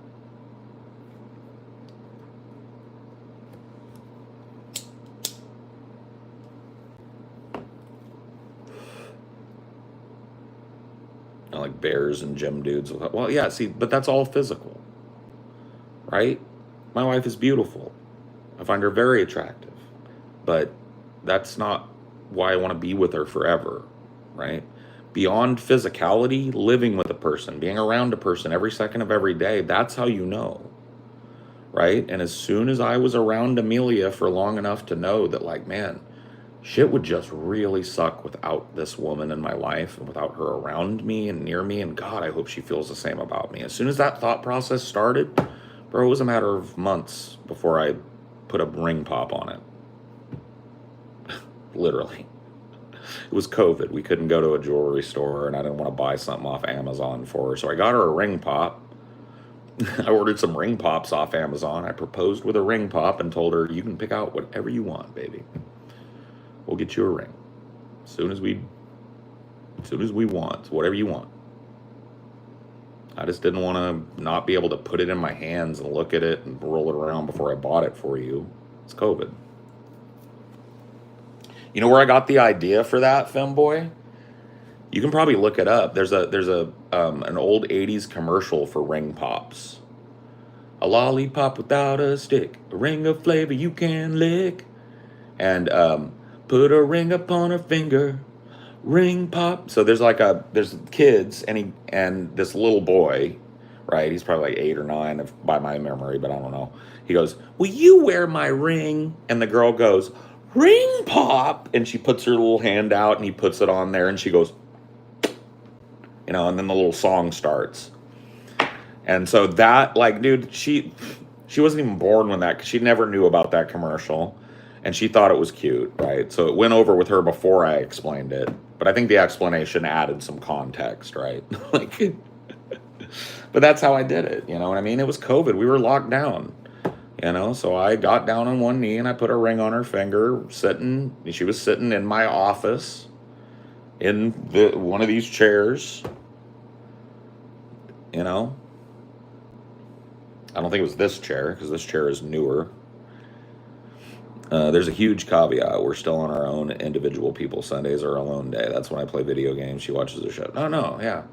No, that's another thing too, is you're not absolutely codependent. You have your own things. You do your own things, your own interests, right?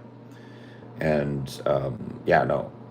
But I mean, I don't want to give all the relationship advice, because it starts to get like, he said, she said pretty quick. But I'm just saying that shit is real. The stuff that Pranav and I have been spitting in here for a while is a warning, right? Not a warning, but just a heads up. I guess that's a better way of putting it.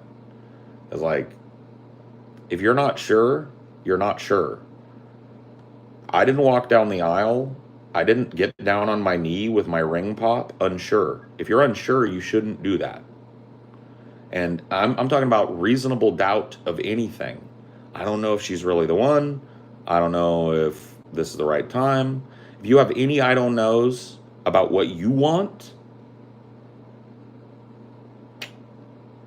that's not the time to hit your knee, bro, because there's, like, you get butterflies on your fucking wedding day and shit, but that's not like cold feet, right? People that get cold feet didn't think it through before they went down and bought a ring and did the whole fucking rigmarole.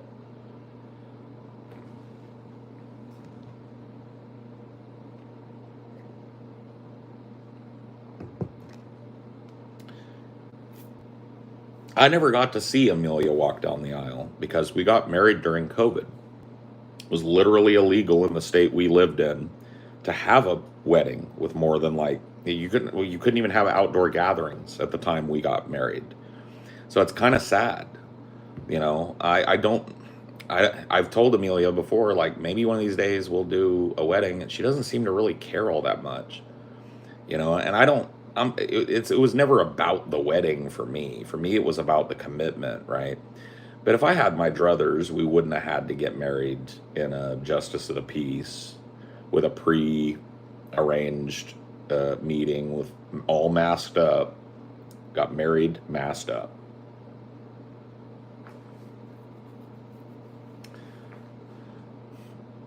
Well, like, that's the thing is, if Amelia really wanted, and knowing Amelia, I don't think she would want like a big, giant, extravagant wedding. But if that's what she wanted, we'd be working towards it. You know what I mean? Because if she made that apparent to me at any point, and I've even offered it a bunch of times. I've talked to her about it, and she seems like, maybe. But it doesn't seem like something that she needs to complete our relationship or her experience of being married to me at this point in her life. So if she ever comes to me and goes like, "Hey, Paul, I feel like I really want to do the aisle. I want to go down the aisle. I want to be your bride. I want to do all that." I'm like, "All right, baby, let's work it out. Let's do it. You got it." How did people get married in the Stone Age? I mean, it was different. My mom and stepdad got married in a courthouse too. It's a perfectly sufficient and valid wedding to me. No, I wasn't saying it was invalid to you, because it was super valid to me too. It was great. I loved our wedding, but it was all we could do at the time, right? We probably might have had a little family wedding or something, is how I pictured it when I asked you, right? when I got down on my knee, I kind of pictured that you would tell me like, "Oh yeah, I always wanted to have a little family wedding back home, or this or that," right? And that would have been that, right? Oh yeah, that's what I felt vibrating was your wedding pic. Take a look at that. Oh shit, bro, that is actually pretty fucking cool. I'll show this to Amelia because that's actually that's super neat. And dude, I gotta tell you, dude, Mindy and stuff, because I can get it was just it's very cool, and I know it went over super super good with a lot of people in your family that she um, uh, dressed the way that she did. Yeah, yeah, yeah. I didn't want to give too much info because I don't want to put it out there. I don't want to show the chat, bro. I don't want to do that. You know what I mean? Not in the light of how creepy people are around me, bro. I just don't want to do it, bro. I just don't want to do it. You can fucking post it wherever you want. I'm not gonna stop you. But bro, I think you need to think about that. I think you need to think about that, man, because you don't want that shit out there. You don't want it used again. I know you're not ashamed of it, but you also don't want to fucking have people hitting up your wife, hitting this up, hitting that up. I'm just trying to think out for you as a content creator who's had that shit happen to me. I just don't want to do that to you, bro. And your boy is there, yeah. So I didn't want to do that to you. I don't want to show the chat. See what I mean? Not out of any disrespect, but thank you for sharing that picture. I mean, I'll describe it. It is Pranab in full, what I consider to be, or what looks to me, untrained eye, Indian wedding regalia. His son is with them. Their son is with them. He's dressed the same way. Pranab is holding him. And Mindy is there, dressed in traditional Indian regalia.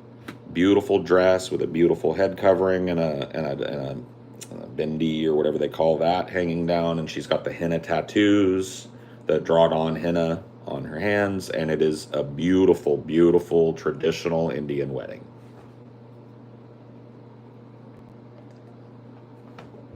Yeah, seriously. If I would have just shown that to the chat, it would be the next fucking dumbass Paul's ego spam video, right? Here's that fucking blood, here's the fucking wife, here's his kid. Those people got fun. Those people are fucking unhinged over there. Well, you know that. So it ain't out of no shame for you or your family, brother. I just don't hope it don't come off that way. I was just trying to look out for y'all. As much as I want to be open about everything, right? Sometimes you got to just.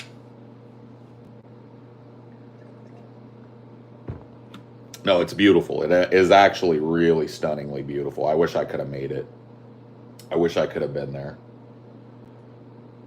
Just to wish you guys, a happy marriage and stuff. It's a really beautiful wedding pic, man. And you guys both look so fucking happy. And your boy looks happy too. I mean, it's just it's exactly what you want out of a wedding pic. So I appreciate you sharing that with me.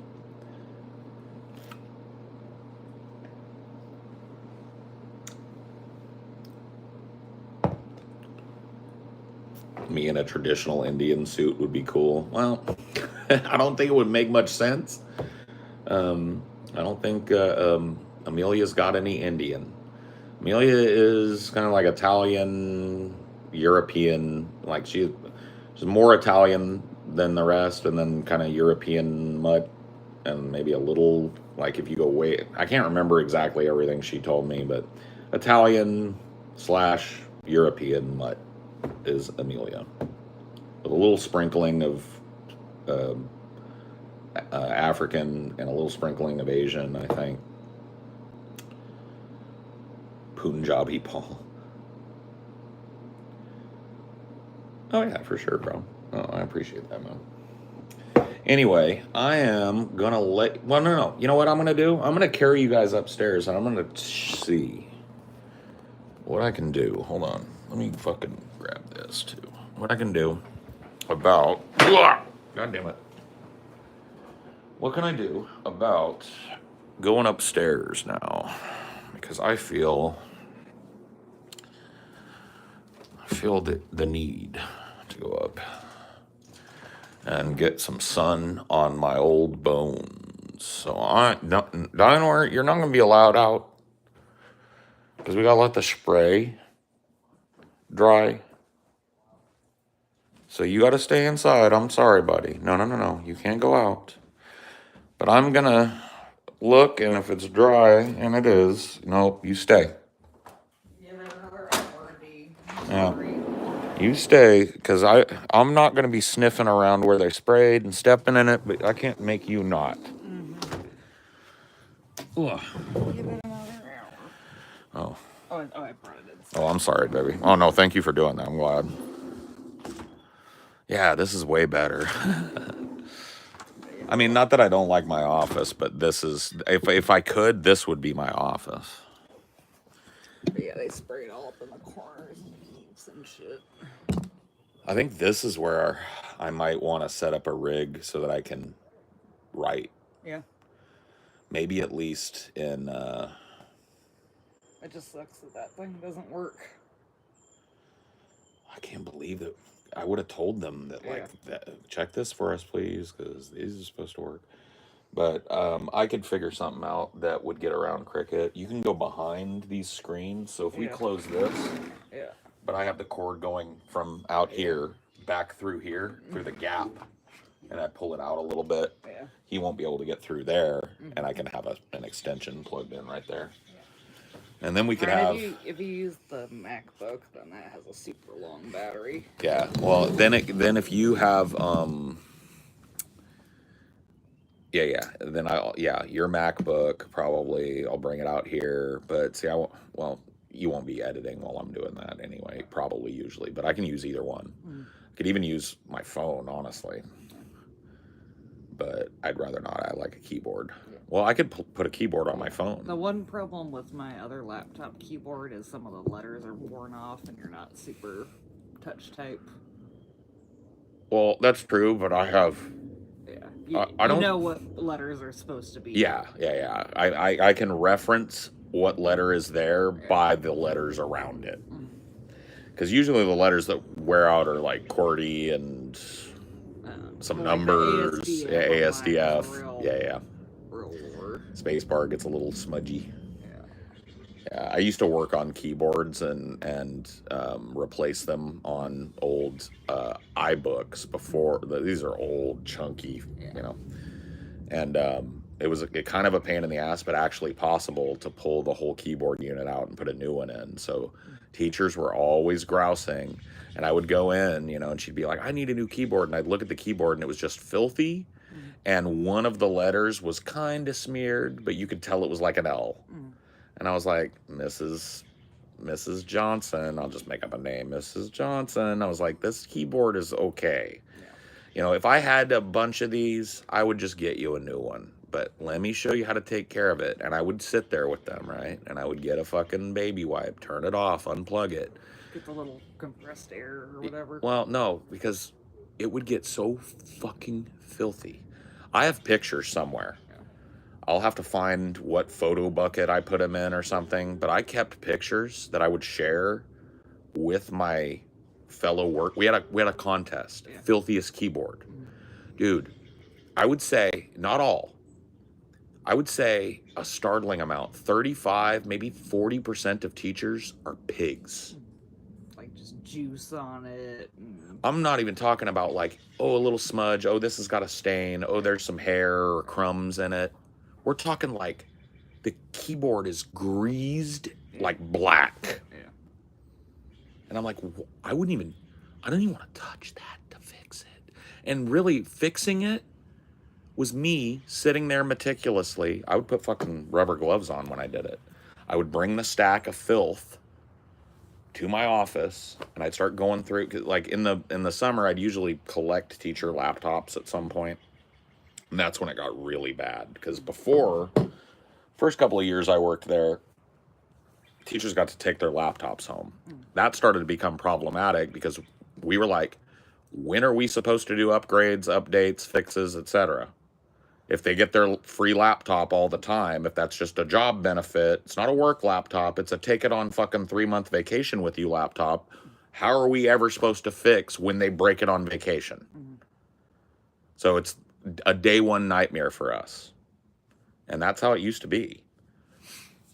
But eventually, I think 2 years after I was there, 3, they changed the rules, and teachers were pissed. Oh my God, teachers were such crybabies about it. Well, how am I to do prep? And they were like, you don't have a computer of your own? Well, I do, but I do my prep on my school provided computer. And it's like, do your prep on your computer Email it to yourself. and put it in an email? Well, I just don't understand why I have to do that. Because we have to fix your laptops. But the thing is like, teachers had so much leeway over the technology that they got to treat it like that. They got to treat it like, dude, I had the ability on both of my blades to look at websites that were being visited. Facebook, and it's like, it's not these kids sneaking and getting on Facebook. It's every fucking teacher on the place is on their Facebook. They're on their Twitter. They're on their fucking Hulu account or their Netflix account. Here's something that I'm one of you think is weird. What? A lot of the teachers at my high school gave out their Facebooks would add students as friends.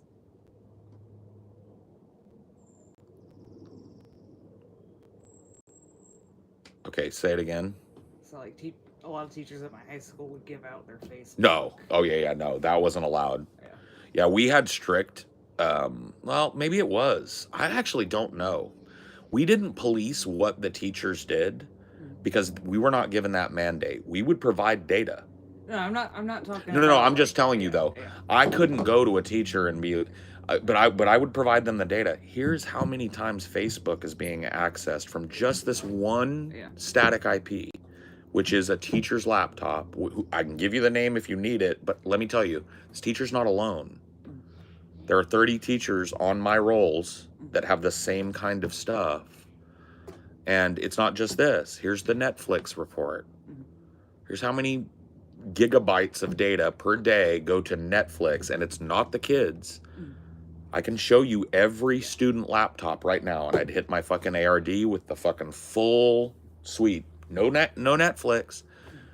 Now, if it wasn't an invasion of privacy, I could show you what all the teachers were looking at right now, but only I get to see that. But I'm talking specifically about teachers encouraging students to friend them on Facebook. Yeah, no. So I never got deep enough into their shit to know if that was going on. Yeah, but I'm just wondering your general opinion of it. No. Should never happen. I think that the school, and this is what we moved towards, the school had a Facebook. That was a sub-Facebook of a district Facebook. Yeah. Those were managed by a person whose job it was to be the social media manager for the school. So each school, so like a secretary. Yeah.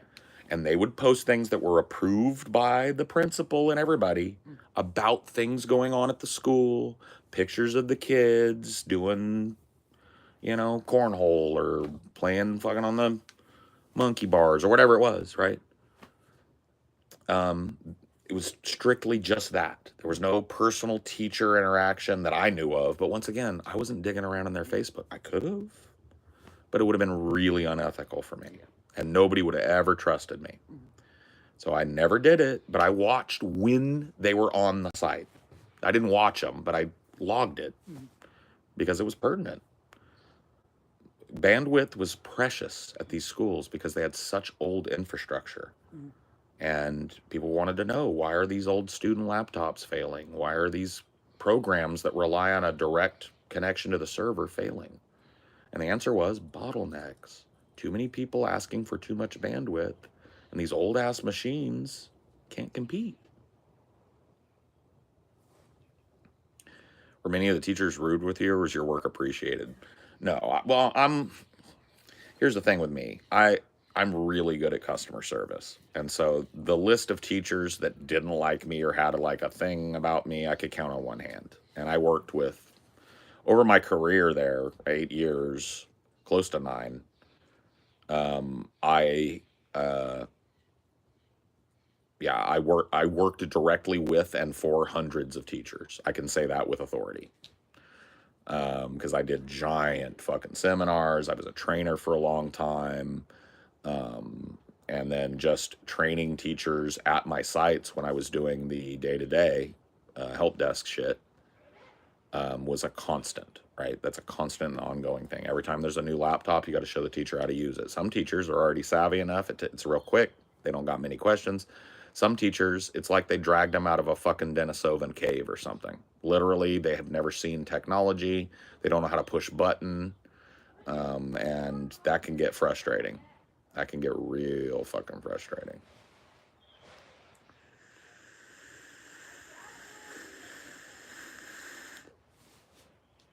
What was the turnover rate there? Pretty shameful, but in the wrong direction. So it's actually kind of funny. You think that, oh, you mean what was the turnover rate in my job? Actually, really small. My job was a good job. It was not an easy job to get, but it was a really good job. I didn't get paid out the ass, but I had good bennies. And it was enough for me to live the kind of lifestyle that I like to live, which is just like a little house. At that time, I was just looking for a family house, right? And so it was perfect. So that's why, like, the turnover in my job, because an opening coming up in our department was like gold, right? There were tons of people that were already with the school district that wanted it. You had to really like create and fight for a new position because every position at the district office level is approved directly by the board and money is attached to that. They go, well, we want to hire somebody. Here's our flat rate that we pay a new guy. Here's what it's going to cost. Here's what it's going to cost the school. Here's what it's going to cost to pay him. Here's the whole total cost. And a lot of times in a school district that's penny pension, which all school districts are penny pension, they're going to say no, right? So getting hired there for me was an act of nepotism and God, right? Or the Tao or whatever you want to call it, right? It was me being good enough at customer service and good enough at interpersonal skills and good enough at computer stuff to get hired for that job and knowing the right person. That was it, right?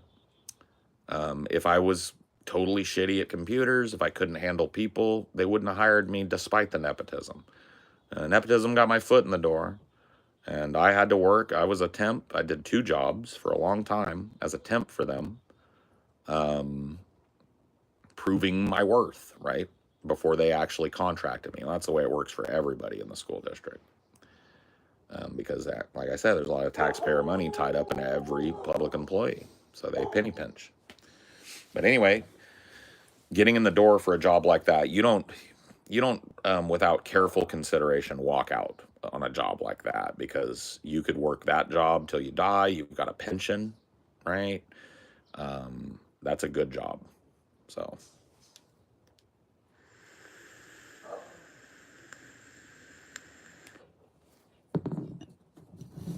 yeah, people retire from it, people get promoted to other things from it or die out of it. Yeah. That is typically, it is not common for there to be turnover in that, or at least while I was there. I don't know about now. I don't know how it's run now. I can't speak for it now, but when I was there, turnover was super rare. Super rare for us to lose somebody, super rare, even rarer for us to get somebody new.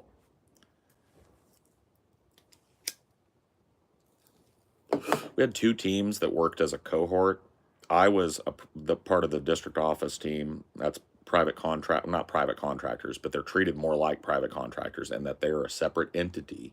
And then there were these people, there were quite a few of them, probably an equal number of them than there were us as non-teacher technology professionals. They were called TSAs, Teachers on Special Assignment. And this was a juicy position. But TSAs didn't just do tech. They were like other things too. They were administrative, sports, blah, blah, blah. Right? They were a teacher that had worked for the district because to be a TSA, you had to be a long-term teacher because these were prestigious positions because you get to continue to get paid at the rate that you were getting paid to teach at, and it's seen as a contiguous years of service, right? So if you're in the classroom, so I worked with a guy. His name was Rich. I won't tell you his last name.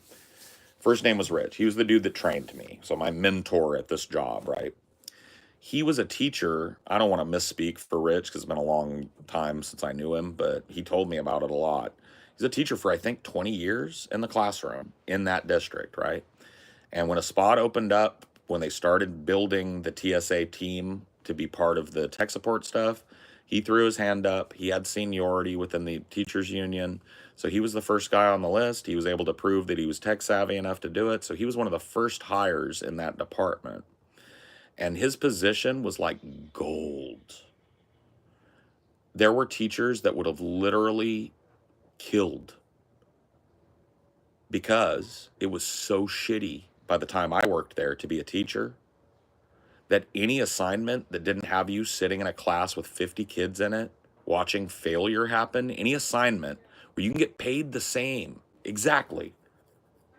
In fact, I think TSA's got a bonus on top of their teacher salary because they were specialists. I may or may not be wrong about that, but even if I'm wrong, I know for a fact they got, when they were teachers, you get pay raises, right? That's part of your union contract. If you've been there 20 years, you're making a lot of money to be a teacher. Then you move to a non-teaching profession, but you keep all of the benefits and prestige. And on your record, it looks like years of contiguous service, but you don't teach anymore. You're fixing computers and installing fucking Cat 5 cable and, networking and setting up servers and managing, server dependent programs and blah, blah, blah, blah, blah, blah, right? And so that's why the turnover was so small on that end. On my end, it was all about money. Like I said, me getting hired was an act of God because they needed more people, but there was always like, because here was the argument. Well, why don't we promote a TSA? Right? Well, because I think it's good to have the diversity of somebody who isn't a teacher, but maybe is more equipped to understand the technological side of things, right? Well, I don't think that's real. Are you saying that your TSAs don't understand the same? No, no, no, no. That's how it went at board meetings. So getting a non-TSA tech was like, Moses going up the mountain and hoping he comes down with the tablets, right? It was out of my hands and out of everybody in my department's hands. But when that money showed up, that position got filled. And usually with an ass that was going to be sitting there for a long time, right? They don't routinely hire people. And like I said, that job for that area was just really good. Like I said, not super high paying, but I was making, when I got hired, $22 an hour. By the time I left, I was making over 30, 33, I think I was making, because I had, graduated up a couple of times up the salary ladder. So that's fucking good money in a little shitty fucking country town. So.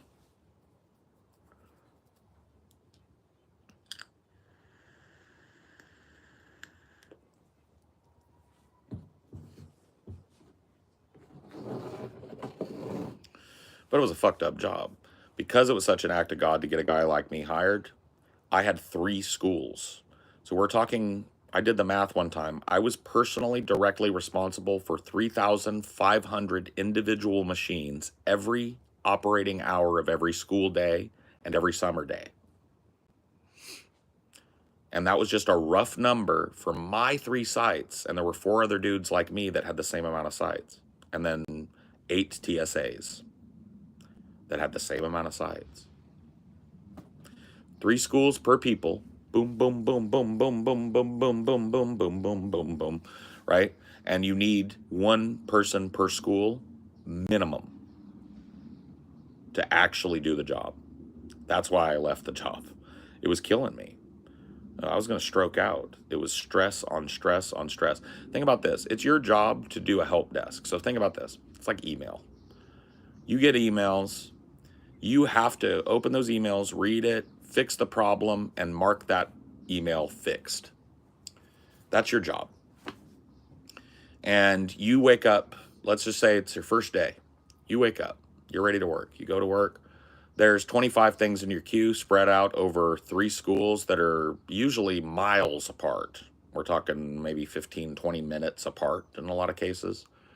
So you've got 25 things in your queue first thing in the morning. and they are spread out to all 3 of your sites. So the first thing you do is you sit down and you prioritize the day. As you're prioritizing, right, you are getting more requests. So by the time you're done figuring out what your plan is, I'm going to go here, fix these things, I'm going to go here, check these out, and I'm going to go here and try and clear these. You've made a plan for the 22 you had at the beginning of the day, but now you've got 33 because teachers have showed up to work and have started to have their little problems, right? So now you've got to say, well, okay, wait a minute. Let me look at my priorities. Is there anything here that should take priority? No? Yes, this one. I'm here at this site anyway. I'll go look at that real quick. All right, turn on your laptop, plug it in. Don't be a retard. Thank you. Not like that, right? I was pleased as punch every time, but just giving you guys the truncated version of my day. Go handle that. Somebody flags me down in the hallway. Fuck, do I stonewall them? And it's like somebody it's a teacher I like that's having problems. Okay, I'll look at it. I'll look at it. I'll look at it. It's fucking an hour and a half before I get off of my feet at the site that I went to just to plan, because I've now fixed 8 things, probably, that were never help desk tickets. So I can't even show that I've done anything yet. And when I go back to my office to grab it to start my plan for the day, now I've got 45 things in my help desk. You see what I mean? That was every day. Every day. Dude, clearing your help desk at first, the first few times I did it, it felt good. But when I realized clearing your help desk, it just filled up the next day and the thing all started again. I was like, so clearing your help desk isn't the trick. It's literally just managing this insanity. As one guy doing 3 people's job, it is managing the insanity of that and not having the peasants get the pitchforks and come to fucking burn you out of your position. Because if I was an asshole, if I was flippant, if I was negligent in my job and didn't try at least to get to people in a reasonable time and make my apologies when I couldn't, if I wasn't working with them and trying to show them that, look, I'm out here busting my hump, people. I'm one guy, so bear with me. I'm really fucking trying, right? If I didn't do my part of the job plus the technical part of my job and being able to fix all these problems and find solutions for everything that is presented, if I didn't do both of those things every day with 100% efficiency, the teachers are going to tell the principal I suck. The principal is going to tell my boss I suck. My boss is going to pull me in and tell me I suck. And if it keeps happening, I'm going to get fired. So that was my job every day. Every day. That was my work life, right? I got there before most of the teachers and I left after most of the teachers. I was dying, bro. I was just literally, I didn't have a life outside of the work. And I'm the type of guy, I obsess about things sometimes. So I would take it home with me and I would sit there and I would close my work laptop and I'd put it away and I would sit there and I wouldn't even know how to turn on the TV because I knew. I'd sit there like pounding my knee and I knew that there was help desk tickets coming in. Help desk tickets coming in. And I would try and will myself, don't even check, bro, because it doesn't matter. There's nothing you can do about it. You're home. You're off. You're not getting paid. You're not getting paid. And fuck if I would lose 90% of the nights. 90% of the nights I'd end up going and grabbing and getting a preview of what tomorrow's fuck face was going to look like, right? What tomorrow's clown show was going to be. And it would fucking make me so depressed and anxious that I could barely get to sleep. So on top of running myself ragged at my job, I wasn't sleeping for shit. And I was just like on the ragged edge of having a fucking, like, what do they call that? A mental breakdown, a fucking meltdown, a psychotic break. I don't know what you call it nowadays. I don't know what the terminology people use now. I would say mental breakdown or, you know.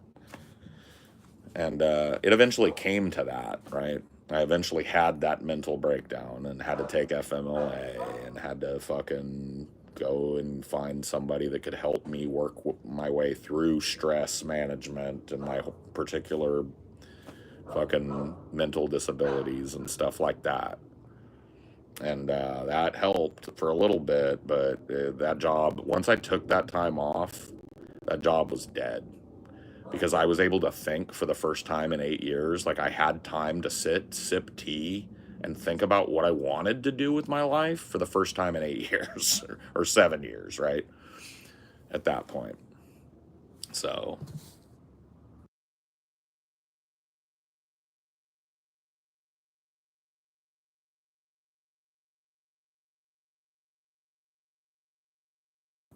All right, unmuted. A bad reading face. Amelia's got what I call resting concerned face, right? Amelia, and I'm not making fun of you. I know. This is just cute. I find it cute, but I'm very empathetic, and I read into people's facial expressions and body language. Maybe a little too much. I might be a little overly that way, and I love Amelia, so I glance at her a lot. And right now, she was looking at her phone right while I was talking. She was looking at something, and this is my best approximation of the Amelia resting concerned face. Okay, hold on. Let me see. She'll have her phone and she'll be like,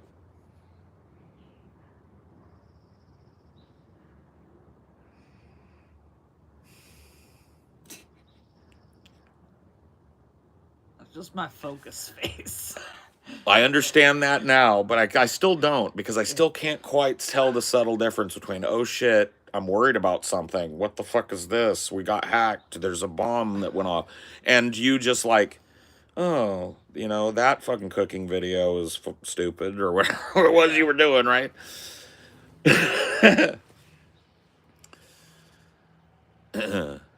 Hey, from Louisiana, I love your channel. You're absolutely adorable. A total hottie. Oh shit. Boing, boing, boing, boing, boing, boing. No, I don't like that. I don't like that, sir. But you are a hottie. Oh, stop it. You too. I don't like that, ma'am. You stop it. No.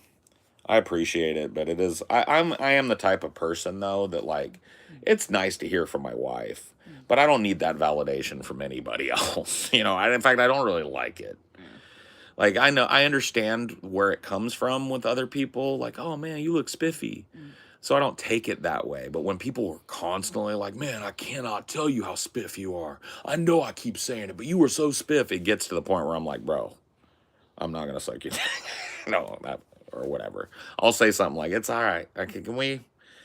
I'll give you my barber's card. How about that? You can go get the haircut. Your colleagues told me she's retiring. Damn. Well, that's a big day. Always. You ever go back and revisit The Sopranos again? Oh, I'm sure I will. Amelia likes rewatching things too. Maybe not as much as me, but she'll probably join me for another Sopranos in a year or two. I think I'll be ready. We ready. gotta finish the Nip Tuck first, though. Oh yeah, we're not that far. We're 2 more seasons, right? Yeah. I guess 1.5. 1.5 seasons. Right now, we've been going real slow through the 5th season. Never mind. It's basically 2 seasons left. I think we're only on episode 2 or some shit. It's starting to get painful. I can see why people don't like this season, because it's starting to. Well, it's very, how would you say it? Like, ironic, self-referential.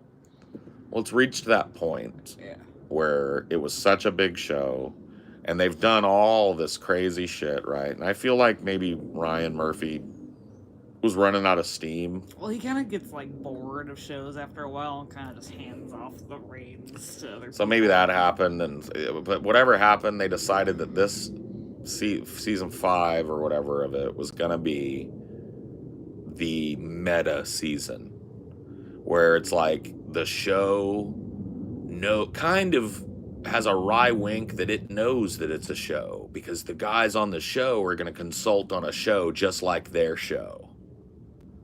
And it's like, what, Ryan Murphy? I'm willing to buy that a crazy kidney ring has been running through an entire season and nobody figured out the culprit, right? I'm willing to go there. But if you're going to tell me that these dudes packed up shop, moved to LA, and were immediately recruited by some producer and given a high-paying fucking producer job on a show that is their show in the universe, right? Come on, man. That is the most lame. Maybe they'll do something cool with it, but I don't think so. I think it's literally just, what situation could we put these guys in now? And the writers were sitting around thinking about, all right, what's season 5? And they were like, yeah, what if we made them writers? And they were just tired enough that somebody in the room was like, that's brilliant. You know what I mean? It's like, oh my God, no, no, no, no, no. Well, the thing you pointed out too is like it was the stupidest decision ever to try to set up shop in LA as Well, it doesn't Miami make any sense. is. They weren't that retarded in Miami. Yeah. They were a little bit lacking in business acumen, but as far as like knowing where to draw the line, what they can afford and what they can't, they typically kept their heads above water there Yeah. enough for me to say that. Yeah, they were Miami hot. Yeah, they were Miami big, but Miami big is like a 4 in fucking LA. Yeah. If you're the biggest thing in Miami, and if you're lucky that you can get your name out, you're basically a nobody in LA. Yeah. And you're maybe a 2 or a 3 if you were the hottest surgeon in Miami for 10, 15 years, right? If you can really get your fucking name out. Yeah. Because there's already such a culture of fucking plastic surgery set up in LA. Every fucking celebrity out there has a discreet person that they use. They've passed that discreet information along to anybody in the business that they trust. It's about 8 or 10, 12 to 20 doctors, and then about 100 specialists. And you don't even they don't work with private clients. They've got an entirely non-public clientele, or they don't work with public clients. Yeah.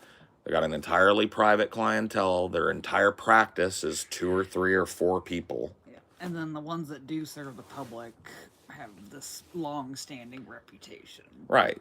Right, because people that aren't super celebrities but are rich and want to have that high-end thing, all of that is well known too. Those shops that you can get into but can't afford, they're already there. So these dudes being stupid enough to just like, let's sell everything we own and move to LA. We're gonna be huge. It doesn't make any sense as a motivation. They got a spot on Rodeo, which is like commercially one of the most expensive zip codes in America. They didn't do any advertising. They just set up shop and thought LA was going to know that, hey, you know those 2 hot Miami surgeons? I bet they read our research papers. It's Those just few like- little Miami news stories we were in. Is your barber black? Incidentally, no. My barber is not black. I don't know why that matters, but it's a closed club. What? Oh, the Carver? That was dope.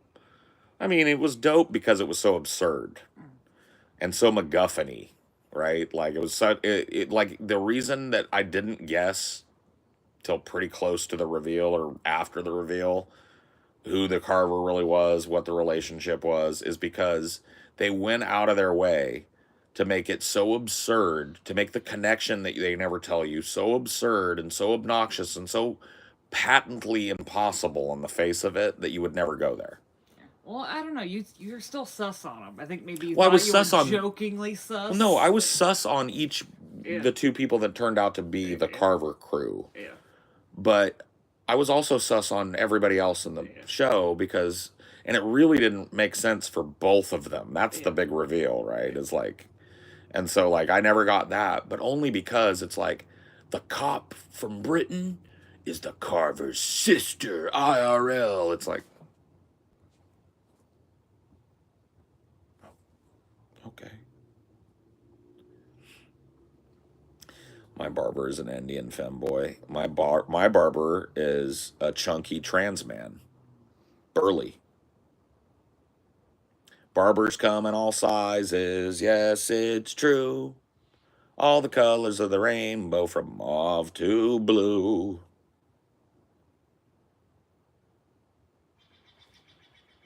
Some like to pitch and others to catch. Because friends come in all sizes. Yes, they do. My barber's a small, older Italian man. Yep. Based. There's a stereotype that black barbershops do a better job.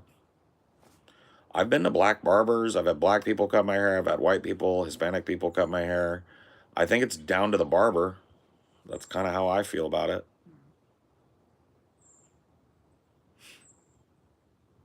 I have not seen Sinners yet, no.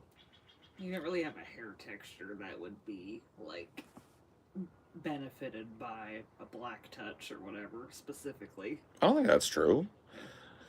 No, I'm not saying that they'd be worse. I'm just saying there's not like a specific extra benefit to Oh, it because you sure. don't have Right, that right. I textured see what you hair. mean. Yeah. I don't have that hair texture, so but I'm like you don't even have to go to a black barber to find people that know how to work that hair texture. Yeah. There are plenty of white barbers and Hispanic barbers that know how to twist braids and know how to work with that texture, the African texture of hair. Um, you know, and the same is for white people, right? Like you're gonna if there's a poppin' barber shop and you're in a demographically black area and you look in there and it's filled up with black people and your white ass walks in there and asks for a cut, you're gonna get a fresh fucking cut at that barber shop, guaranteed. There aren't people lined up waiting for fucking an hour to get a cut at a shitty place, right? That's usually true anywhere you go. I took a kind of a gamble on my guy, but he does business differently. He doesn't have a public operation. He runs a private clientele shop. So typically how people find him is on Instagram. I just Googled and found a guy near me, right? But um, yeah, that's how my barber does it is you book him online and then you come on the date and time that you booked and you're the only person there. So it's not like you're sitting there waiting, kids are coughing, screaming, running around. It just ain't your experience, right? So I like that about him because I hate sitting at barber shops. It's just loud. Um, so yeah.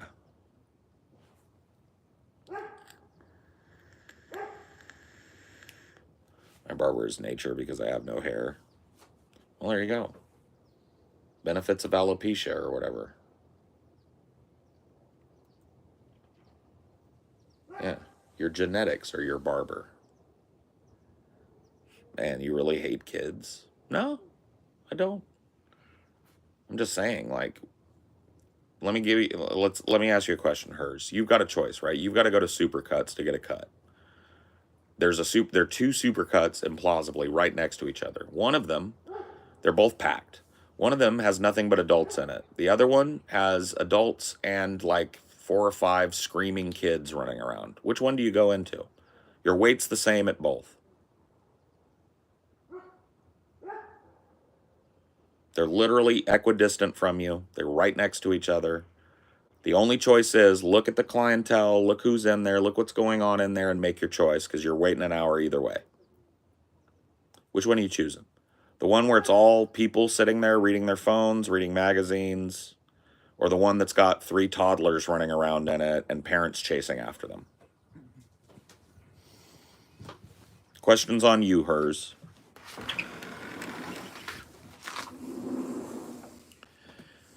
Right, but right, I'm saying like yeah. So there's Phoebe's answer. Phoebe's got kids, so she'd go in the one with kids.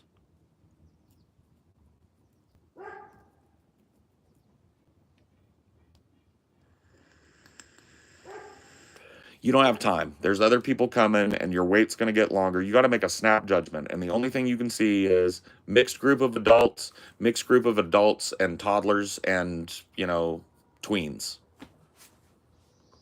That's the only judgment you can make because if you wait any longer, the people that are behind you that got out of their cars are going to get in line, and it's going to be an hour and a half for you. So you're on the clock, Pranav. You need a haircut. You don't have your kid with you. Which one you walking in? The adults only one. The one with kids. Why not? See, dude, I love it when people like come in, go like, you hate kids. And then I give them the scenario I'm describing and they can't even be honest. They can't even be honest about it. Hers has to make himself right because he sees what I'm doing, right? So can't even be an honest person. And of course, there's no face to hers. There's no name to hers. Hers is just some guy that'll probably be back again, right? So it was a time waster for me to engage with hers. Because hers' brain isn't big enough to stand on his own convictions. Isn't that fucked up? Can you ban hers up out of here, please, for wasting my time? Sure would appreciate it. If you were being honest, you wouldn't be being banned right now.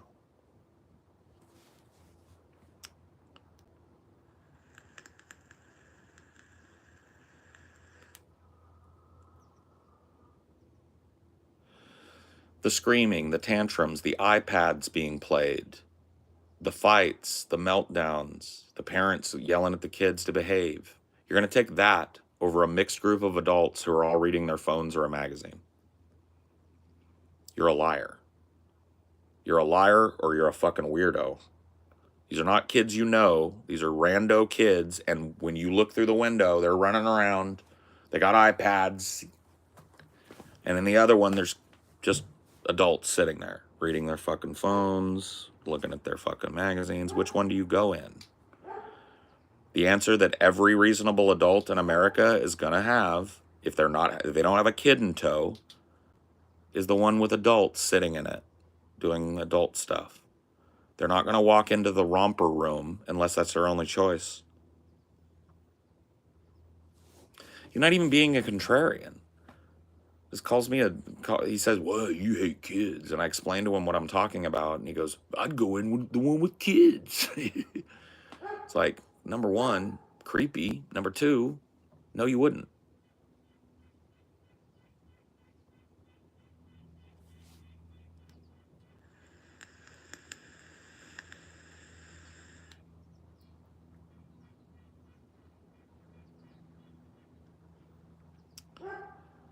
Is today Free Slurpee Day? I know that 7-Eleven be doing that sometimes. I don't even know if I've got a 7-Eleven even anywhere near me.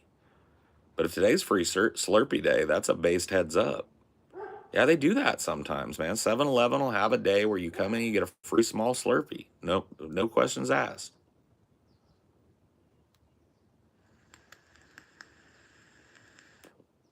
Why, you pale brew? I'm Irish. Does that explain it? I don't know, dude. I'm Scottish Irish by genetic. Not really a known to be a sun-dappled people.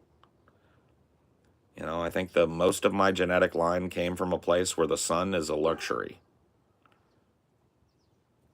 Damn diabetes, no Slurpees for you. Hey, bro. You got to do what you got to do. You can remember the taste of the Slurpee, and that's all you need. You've had more Slurpees than these kids will probably ever have in your life, bro. You grew up in the fucking same time frame as I did. You've had more Slurpees than these kids could even fucking conceive of, bro. Just look at it from that angle. You'd rather live? Yeah, of course.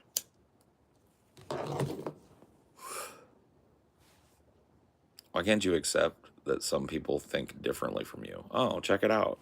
It's hers or hens or whatever it was. Remember how I said he'd be back on an alt? Here he is.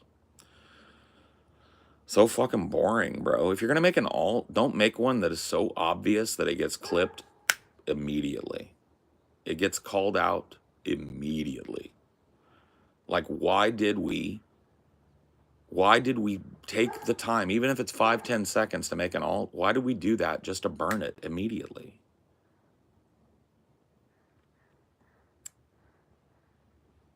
It makes no sense. So goodbye, Jack is back.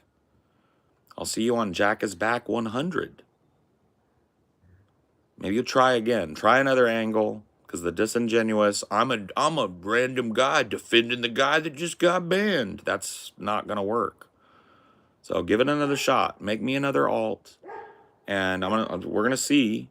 This is like you've seen Dune, right? Everybody's seen Dune. You know that test of the box, the Gom Jabbar? This is your box test, alt guy. Make me an alt. Try again. Try fresh. Come up with a persona that isn't immediately repellent and immediately fucking noticeable, right? To a person with a brain. Because I have a brain in my head. Despite the weed you see me smoking, I'm probably smarter than you on a bad day, right? Given that you just got 2 alts burned, right? And I'm making content. I'm spending content on you.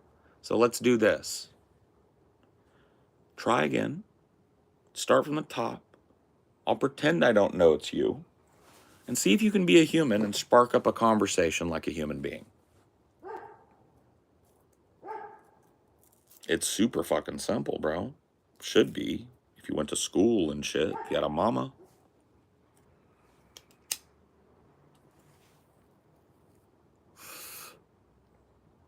Nah, I don't want to do the Discord call. I'm not in the mood. Not in the mood today. This person maybe could earn a Discord call, but they have to pull off the impossible. They have to make an alt that isn't obvious.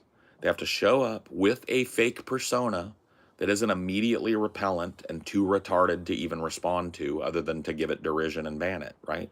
That is their burden to bear. And if they can do that and prove that I think that they might make an interesting conversational partner, then maybe I'll explore the idea of going and grabbing my other phone real quick and we do a little quick Discord. But no, this guy hasn't met the bar yet. He can't even fucking keep an alt around long enough to have an argument with me. He's made 2 comments so far. 2 comments, 2 alts. That's a bad KDA, bro. Your KDA is whack, bro. You got a 1-1 KDA right now. That is not great, bro. You're basically fucking sinking the team. Right? You're not fucking providing them any benefit one way or the other, bro. You got a 1-1 KDA. Let's try it. See, look at all the time that it has taken him to make that alt.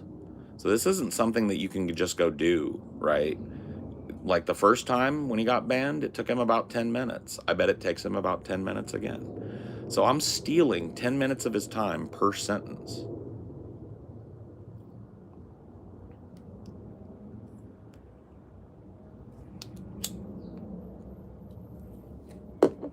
Oh, I understand the thrill of anonymous trolling. I've done it. I've done a lot of it. I mean, I've told you guys my CB radio days, all of my old school kind of early internet trolling and all that shit. You guys have seen me troll for a living for the last 10 years if you're a fan of mine, right? I love trolls. I really do. That's why I have a show where I actually engage with them sometimes. If they're just complete fucking dullards, they get banned. But you know what I mean? Like, I'll engage with a troll, but if they don't bring anything at all, they're not willing to engage, they're just here to get a reaction, bro, that's like a 12-year-old or some shit in here.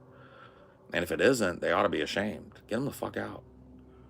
I ain't got no time for that shit. But if somebody can prove to me they're not fucking 12, they got a brain in their head, and they're willing to engage with points that I make in the chat, but I still think they're a stupid fuck that, warrants my time in Discord, I'll pull them in Discord. But they got to meet that bar first. And I'm telling you, one alt, a fucking, what is it? It's a 2, well, no, I gave you the wrong KDA. You don't have a 1-1 KDA. Dude, you've got a 0-2 KDA. You're literally sinking the team. I was right. So 2 alts, 2 snipes. Can you come back?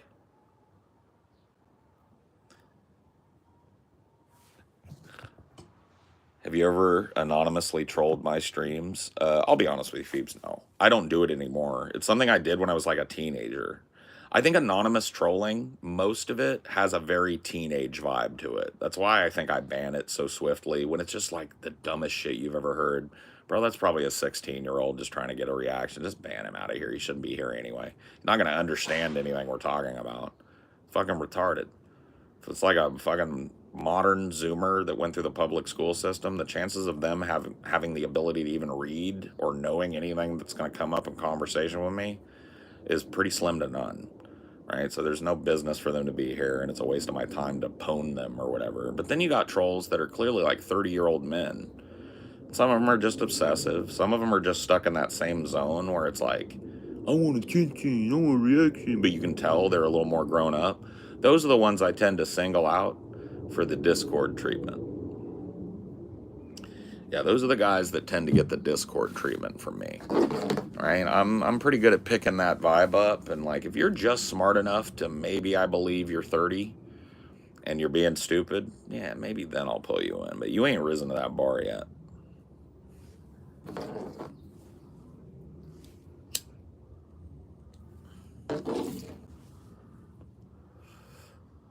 I'm still giggling about your convo with that toothless guy.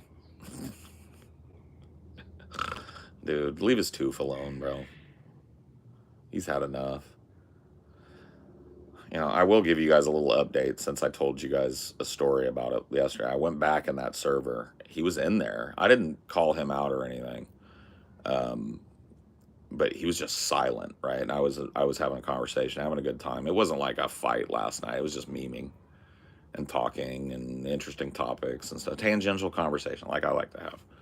Right? He sat there all night, and then one of the trolls in there brought him up. He's like, "Damn, Toof has been sitting up there all quiet all night." And I was like, well, he said his real name. He said not his real name, but his Discord name, which I forget even now. So I'll make one up. Flibberty Gibbet. Flibberty Gibbet's been in here all night, bro. He's been in here. Flibberty Gibbet has been in here all night, and Paul's been in here for an hour or so, dude. He must have really got spanked. And I was like, nah, dude. I was like, I might have won that or whatever. I don't think it was a total dunking. And the dude was like, yeah, it was, dude. You fucking killed him, dude, in front of an audience, dude. He's been salty all day. And I was like, really?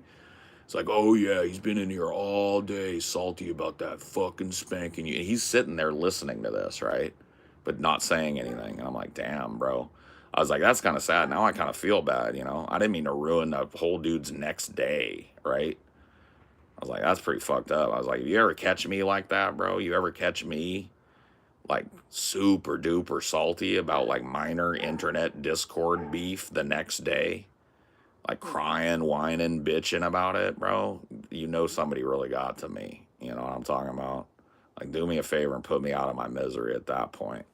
Because that's fucking crazy, dude.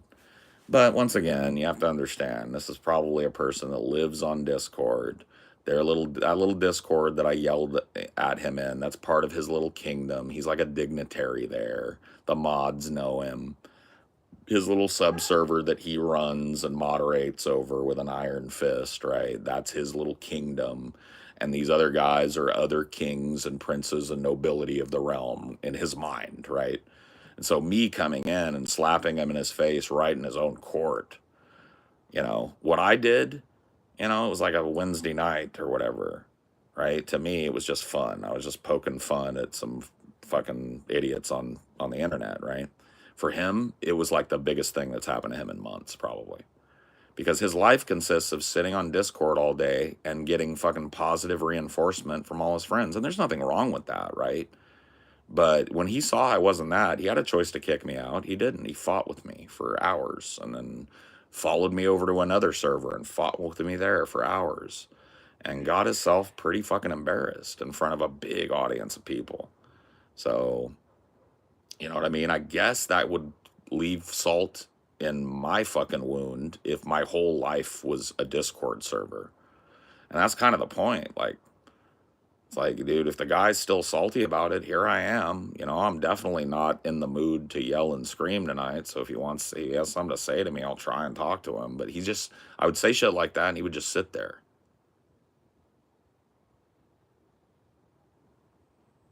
Not muted, not deafened, in the room, listening.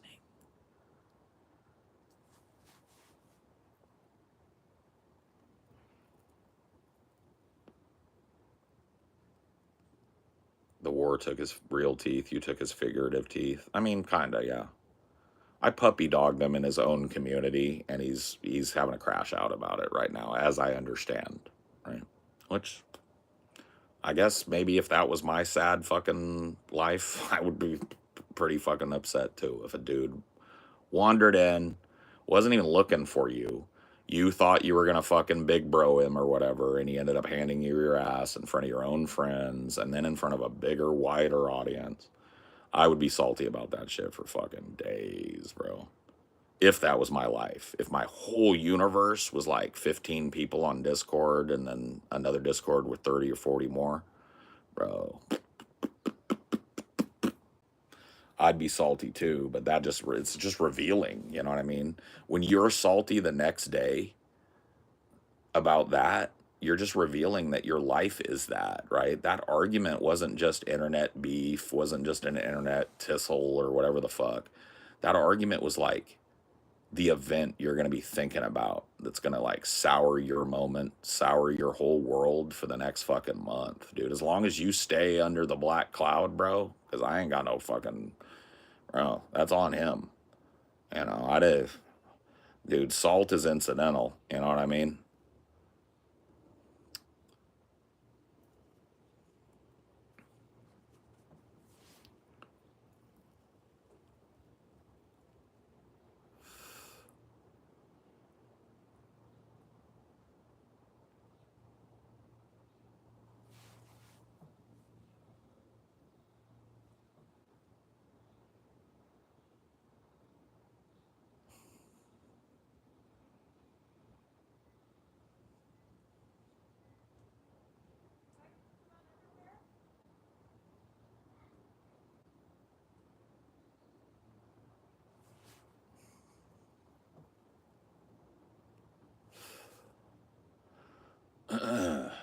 You're thinking about doing a weekly call-in, possibly a guest host, have I establish some regulars, love to have a guest host once I start it up. Yeah, get it started up. I like to see what the format is, but yeah, tentatively, I'll do it. If it's just like a hive of scum and villainy and they're not bringing any kind of fucking fun heat, then I'm not coming on. I'm not, I'm your friend and I want to help, and do cross promotional stuff with you and stuff, but I'm not going to go into the autism dungeon for hours. That ain't my thing.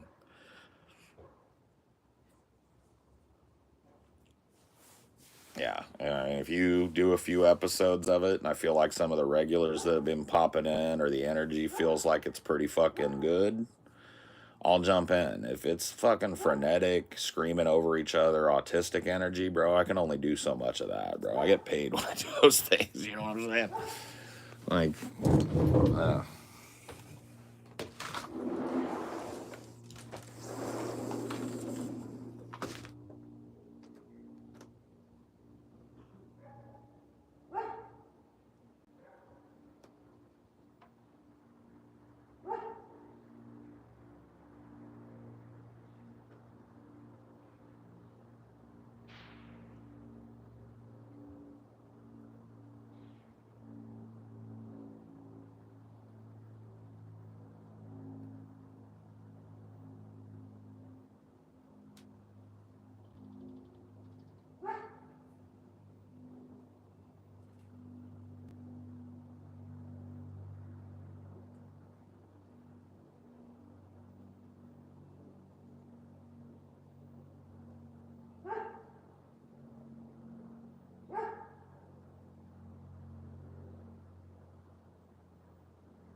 that's a good place to be because that's good health.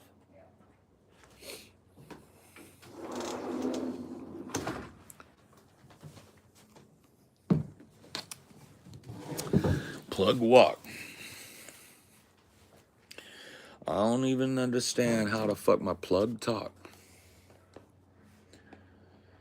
Pick him up in a space coupe. I don't let the plug walk.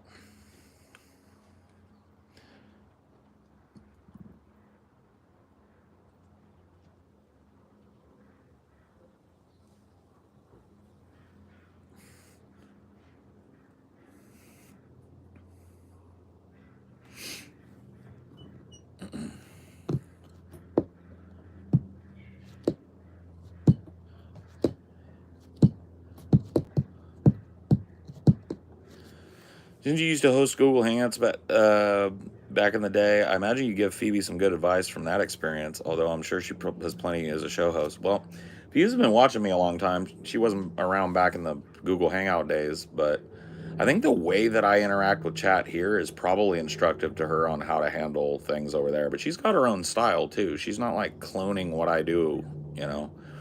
It's got a similar delivery medium, like we're both doing these vertical streams while we're sitting around somewhere in our house. We're both engaging with the chat, but she has a whole different tact that she takes with her chat, as I think one would. Mine is based on my personal sensibilities and desires, and hers is based on hers, right?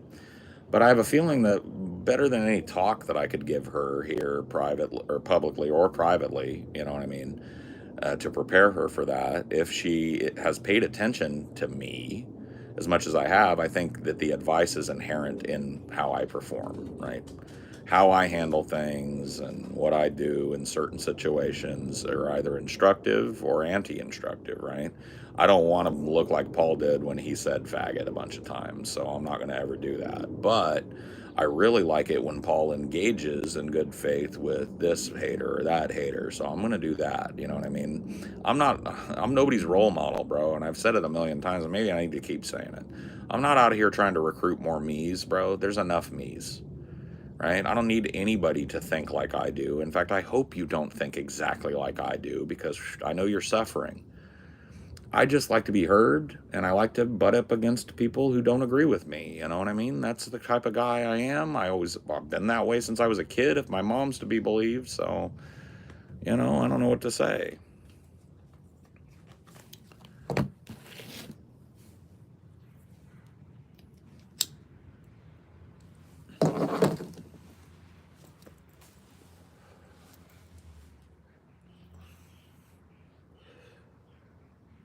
Did you and her ever talk more about city infrastructure related to cars? I thought that was an interesting talk. Oh man, we were fucking kind of, dude. I don't know, dude. I was in a mood, man, because I had a long meeting ahead of me, and I was just like, oh fuck.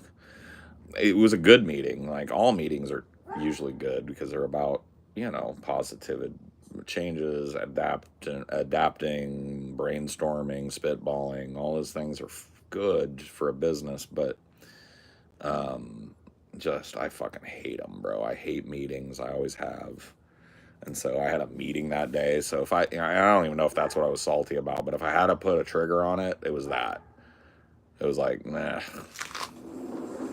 I got this fucking goddamn slog ahead of me, and Phoebe is in here trolling me with her fucking ban all cars shit.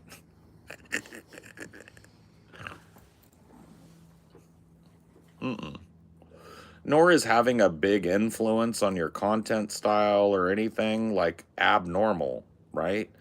My big influences are radio DJs from the 80s and the 90s, particularly Howard Stern, and guys like Bill Hicks, George Carlin, stand-up comedians from that same era and a little before, right? Richard Pryor. I'm not saying I'm anything like those guys, but if you ask me who are the people that influence the way that you deliver your ideas and the way that you make jokes and the way that you, right, those would be the names I would list to you, right? And I'm sure TJ and Scotty have also influenced you a lot. Well, but more passively so. Yeah.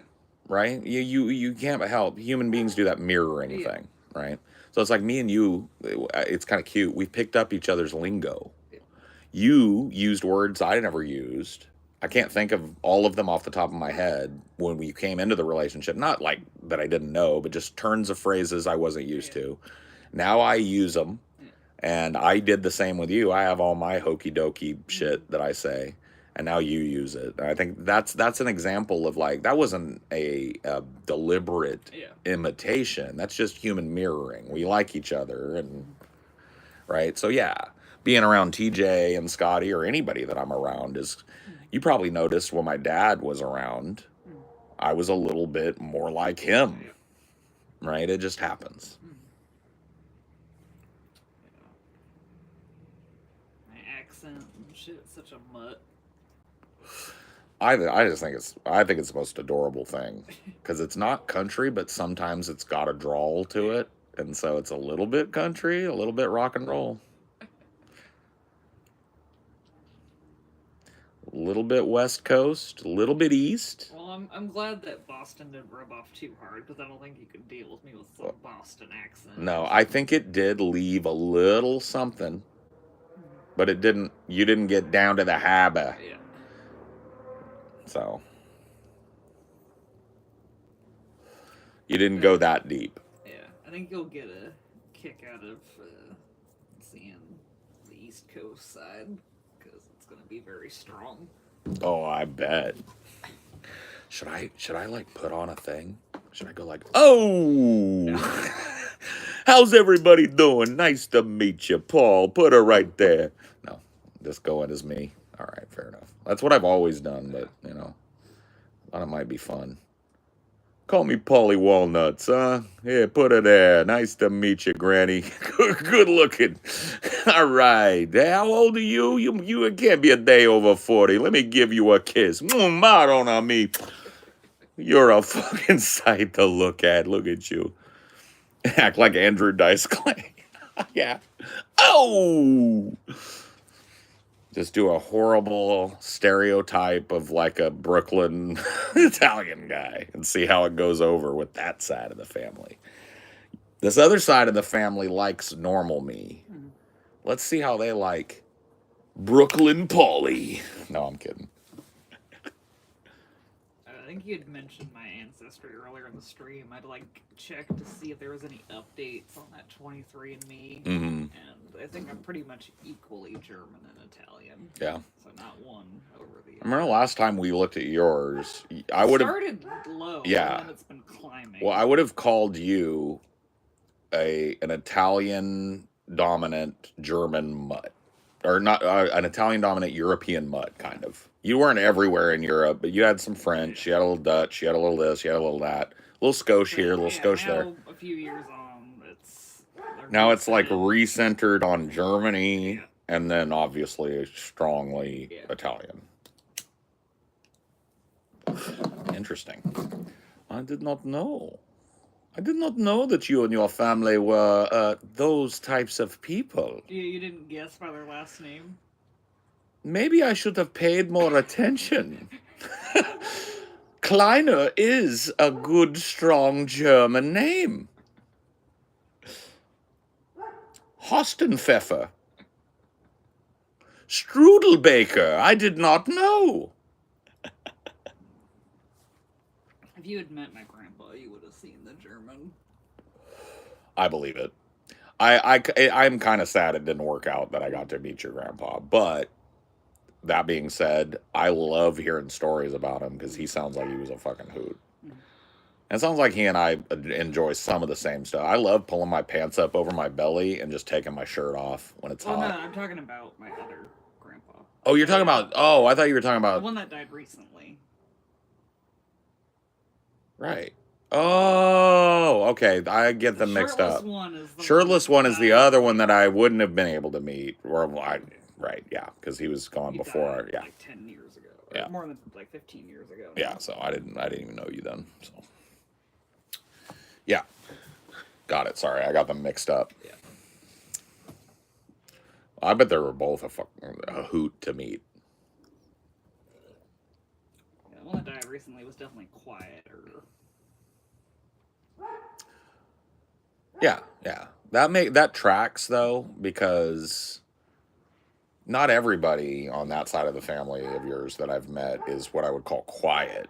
There's definitely disparity, but there are a lot of people who I would say are thoughtful, quiet, more contemplative listeners types. I'd say maybe your grandma and one of your aunts kind of Well, I fall think into that. she's more of the loudmouth, but because she's got the hearing aids now, she can't participate as much. Maybe so, yeah. As I perceive her now, she's very giving in conversation, very happy to laugh, and so that's how I perceive her now. But you're probably right. I could see her being a firecracker before her ears started to go a little bit. She had to focus a little more. Yeah. But your other aunt, your great aunt, that strikes me. Not I would like I once again I don't like quiet, but she can be. Yeah. And then your uncle. Yeah, your uncle that I met most recently. Yeah. Definitely kind of the quiet type. Yeah. So. But yeah, it is funny that you notice the female dominance on that side of the family unintentionally. Holy shit. Man, I was like, mad respect. All of these ladies have ruling the roost. Oh my, beyond ruling the roost. It is a kingdom. It is a kingdom or a queendom over there. Like, not that they ain't got no say. I'm not trying to say they're cucks or nothing. I'm just saying that the power dynamic is very obvious. It is unignorable, right? Them are some strong ladies. They ain't about to be told what to do and how to do it. They gonna tell you how to do it. Yeah. I like that, though. I grew up around women like that, so it is what it is. But it was just funny when you pointed it out to them, and they were like, "Huh?" How did I point it out to them? I wasn't insulting, was I? At like a dinner or something, and they were just kind of like not offended, but they were just kind of like they hadn't really realized it. I think. Oh damn! Nobody ever. I hope they weren't offended. Yeah, they hadn't. They just hadn't realized. They got the strong ladies. Got the strong. The ladies tend strong on that side of the family. Respect. Yep, not a weak one among you. So, it's just the way it is. I like a strong woman. I married one, so I hope I like them. Yeah, you better like them. Like a strong, smart-ass woman. Well, yeah, me too. Yeah. A woman that, it's not about like, I don't know. Because strong can mean a whole lot of different things, right? It's not about physical lifting power. That's not what I'm talking about, obviously. And it's not even about, like, overbearingness or... I'm talking about, like, the endurance more than anything. People been through shit. Everybody has been through shit. You meet an adult, they've been through some shit. And how they've processed that shit and what's come out the other end and what kind of person they are... at the moment in time that you meet them is the most important thing to me, right? When I see a person like in a lot of cases, I think we're looking for a companion that might understand us, right? Not exact copies or clones of ourselves, but if you want to get Freudian, Oedipus complex, right? When in a lot of ways, men will look for their mothers and women. Yeah, I'm probably the least mom of your partner. Well, that's the truth. That doesn't mean that it's a good thing. Yeah. It just means that is the tendency for men to do it. It doesn't mean it's a bad thing either, right? And I did that most of my life. I think a lot of my exes are much more like my mom. Not all of them, but much closer to my mother in temperament and stuff like that than you. But yeah, to me, the most important thing ever in any relationship, Amelia and I included, right, that I've ever had, has not been looks. I'm not trying to act like it doesn't matter, but it isn't your body. It's like, I have to be able to talk to you and feel like we are vibing on the same level, right? And to me, that means you've been through some shit in your life. Not the same shit I've been through, but you've come through hardship. You've seen some wild shit. You've had some shit happen to you, and it didn't break you. You're still here, right? I don't expect nobody to be perfect or to come without baggage. All of that shit is incidental to me, right? It is how have you endured the trials and tribulations and the joys and the letdowns and the pick-me-ups of your life, right? What are you as a result of that? Are you a broken person, a bitter person, a self-loathing person? Are you an angry person? Mm. Or are you a thoughtful, contemplative, empathetic person that doesn't want to hurt people's feelings ultimately, and really considers people's humanity, right? If that's the case, then, you and I probably get along, and then romance starts after that, right? If both of those things happen, if the feelings are mutual, right, then romance, right? But, you know, What are you sniffing? what you say about everybody being a little bi, I had the same thought about people. Every person is damaged to some degree. Oh yeah, there's no, I mean, a Christian would say there was only one perfect person, and he died on the cross for you. Right? That's, but the intention stands. Well, even Jesus went through some shit. Right, but the idea of he went through the shit because he had to go through the shit for us, right? Yeah. He was perfect. His garment was unstained, as they say, right? Or at least as the modern Bible would say. There are apocryphal texts where Jesus had a wife and children after. So it is depending on what you believe, but whatever. Yeah, of course Jesus was. If Jesus was a real person and the myth that we read has any truth to it, Jesus was damaged as fuck, right? He was a human being. He actually existed as a physical thing here on this planet. He was a human being, even if he was a God-touched human being. He was a flawed one, right? He made mistakes, and he erred maybe too much on the side of humanity at times and paid the price, right? But Christianity tells you that's all part of God's plan. He was sent here as a sacrifice to stand for your sin forevermore. He so loved God. What is it? It's John 3:16, right? For God so loved the world that he sent his only begotten son to die on the cross so that you could have everlasting life, right? And so that's the Jesus character from the Bible.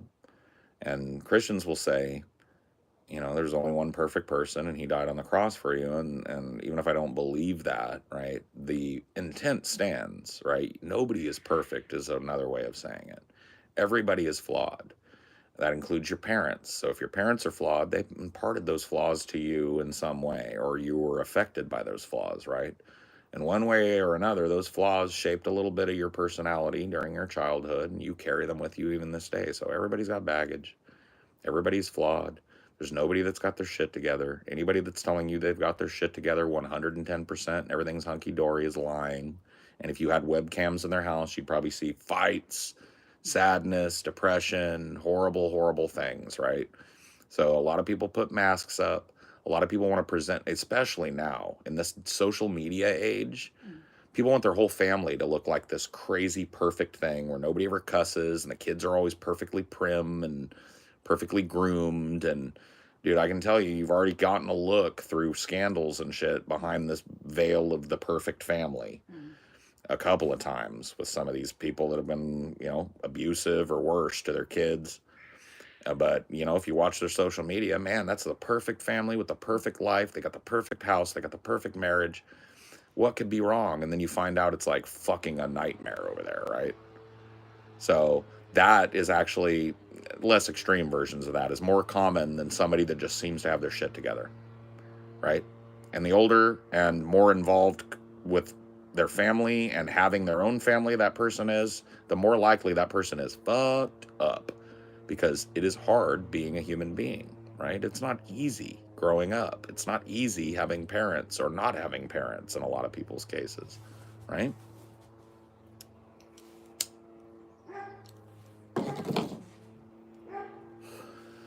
Those flaws are what I like most. Is yeah, flaws and imperfections are great, but I got to tell you, you got to be careful because you can be attracted to a flaw that is like a landmine.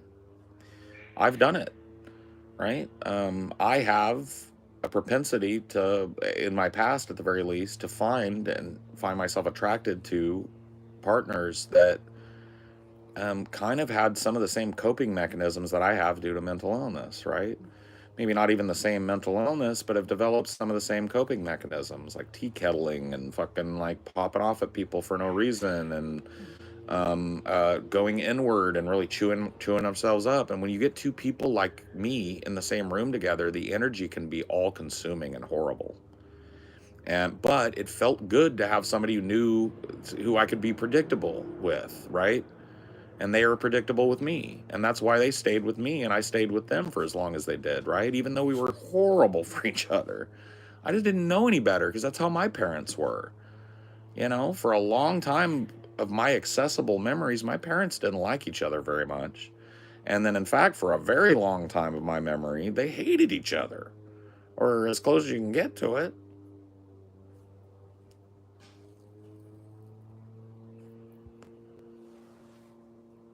How so? I'm talking about certain mental diagnoses, certain levels of development, certain levels of individuation, right? There can be a very strong person that checks all the boxes that you and I have been talking about that also has no idea who they really are because they're masking all the time.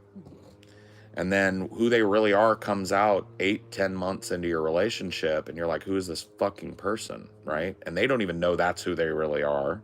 And so it's gone the next day, right? And I'm not even calling out any specific diagnosis or whatever right now. I'm just saying broadly, that's an example of something that you would consider to be a flaw or whatever. I wouldn't really call it a flaw, it's a diagnosis, but something that could be problematic, that isn't, that can be a time bomb in a relationship. Mm. Well, you said it, Adam. I didn't say it, and that's not what I meant.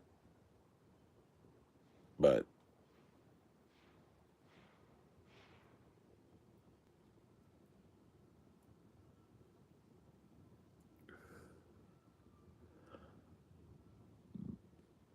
no, I am not calling, like, that's why I said I meant it as a generalized fucking term, right?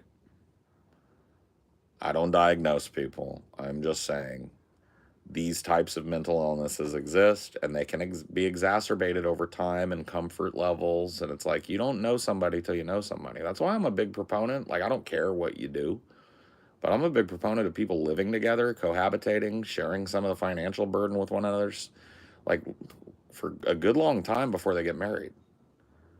Like, I think this trope of like get married and then throw yourself in the mix together and hope everything works out. Like, I guess that maybe that was better back in the day when people had to, it was more like imperative that everybody have a family because that was your retirement plan, right? Like, and so I think that arrangement, as unfair as it was on both ends for a lot of young people at that time, was based in a different world where it's like you needed a big family to subsist yourself.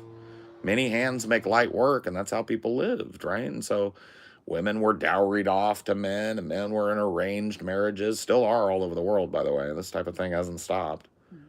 And it's like, here in America, I really don't feel like, I feel like that's dead. And, you know, I think that's a good thing. But, that impetus to like, man, we must cleave unto one another forever because nobody can live with a fractured family, right? That isn't true anymore. It just isn't, right? The proof is in the pudding.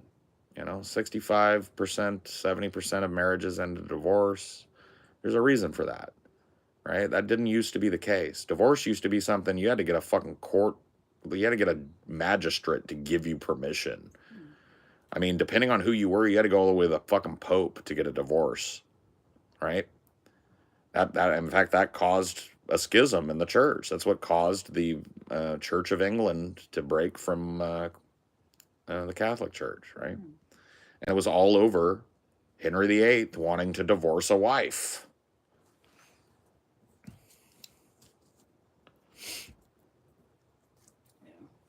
What do you think was like some of the biggest changes in history for a selfish reason? Because that's up there, like creating a whole church just to get divorced.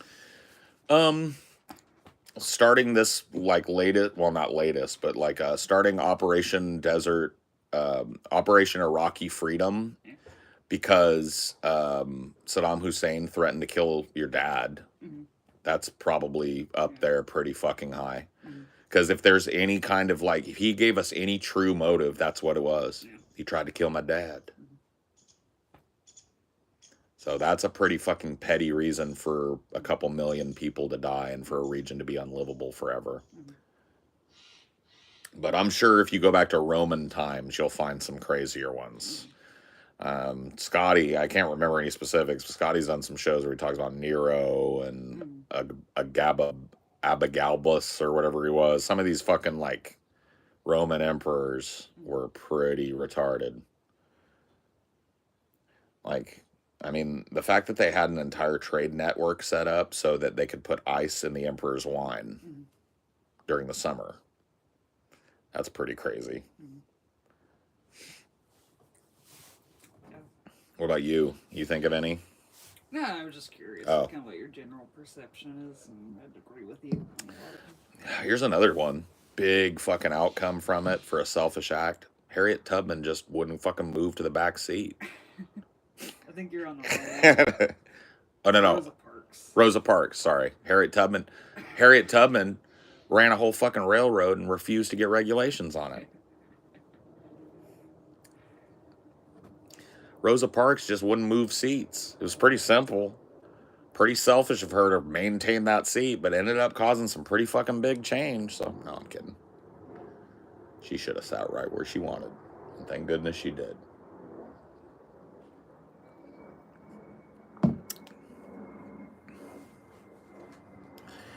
Scotty seems furiously intelligent on a wide range of topics. I will tell you, dude, Scotty's got a brain like a steel trap. Yeah, I mean, well, he's got a real taste for it. Like, Scotty, he doesn't have the same type of, like, leisure life, I guess is what I'm saying, as me and TJ do. Me and TJ are more alike in our day-to-day, I think. Not exactly similar, but we kind of have the same pace of life, I think. Scotty's a different beast, man. Scotty's out in the world, bro. I would not be surprised if you guys, I'm not telling you where the guys live. They live down south somewhere. If you live in that region, I wouldn't be surprised you see Scotty out and about somewhere, because that motherfucker's always on the road, going here, going there, running an errand. He's out in a town. He's going to a bar. He's going to a restaurant. He's doing this. He's doing that. Him and Taylor are going on vacation over there, and they're going up here, and they're going up there. That's Scotty, bro.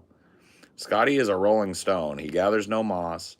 And a person like that, that's traveling all the time, that their mind has to be active because there's a next thing, next thing, next thing, next thing, always, right? That's kind of a superpower because you pick up shit, man. Scotty ain't got no more schooling than anybody else, more or less schooling than anybody else on the fucking channel does, right? So it ain't about book learning. It ain't about a certificate or nothing. Scotty's just fucking been around, and he's got a mind like a steel trap, and he likes reading the news. He likes knowing what the fuck he's talking about. He doesn't like looking stupid or saying the wrong thing. Not that he's infallible. He's been wrong, but like that's why I agree with you. I think Scotty's pretty fucking intelligent, bro. I think he's a pretty smart guy. I mean, I'm not trying to pat my back, but I think we all are, right? Maybe not book smart, but I think we are pretty intelligent fucking people. I think the proof's in the pudding of that too. You know? You think TJ would have ended up closer to Stevie if not for Scotty? Probably not, because, like, Stevie's a half brother, right? So, brother from a different father. And that arrangement often causes enmity, probably, I would imagine. Well, not probably. I know it does, right? It's like blended families are kind of politically weird because dad but not dad, brother but not brother, right? So there's a good chance that TJ would have probably maybe even been worse off with Stevie if he didn't have Scotty, because he wouldn't have had a sounding board for his real aggression that is never going to go anywhere because they love each other too much, right? I'm not saying they don't love Stevie.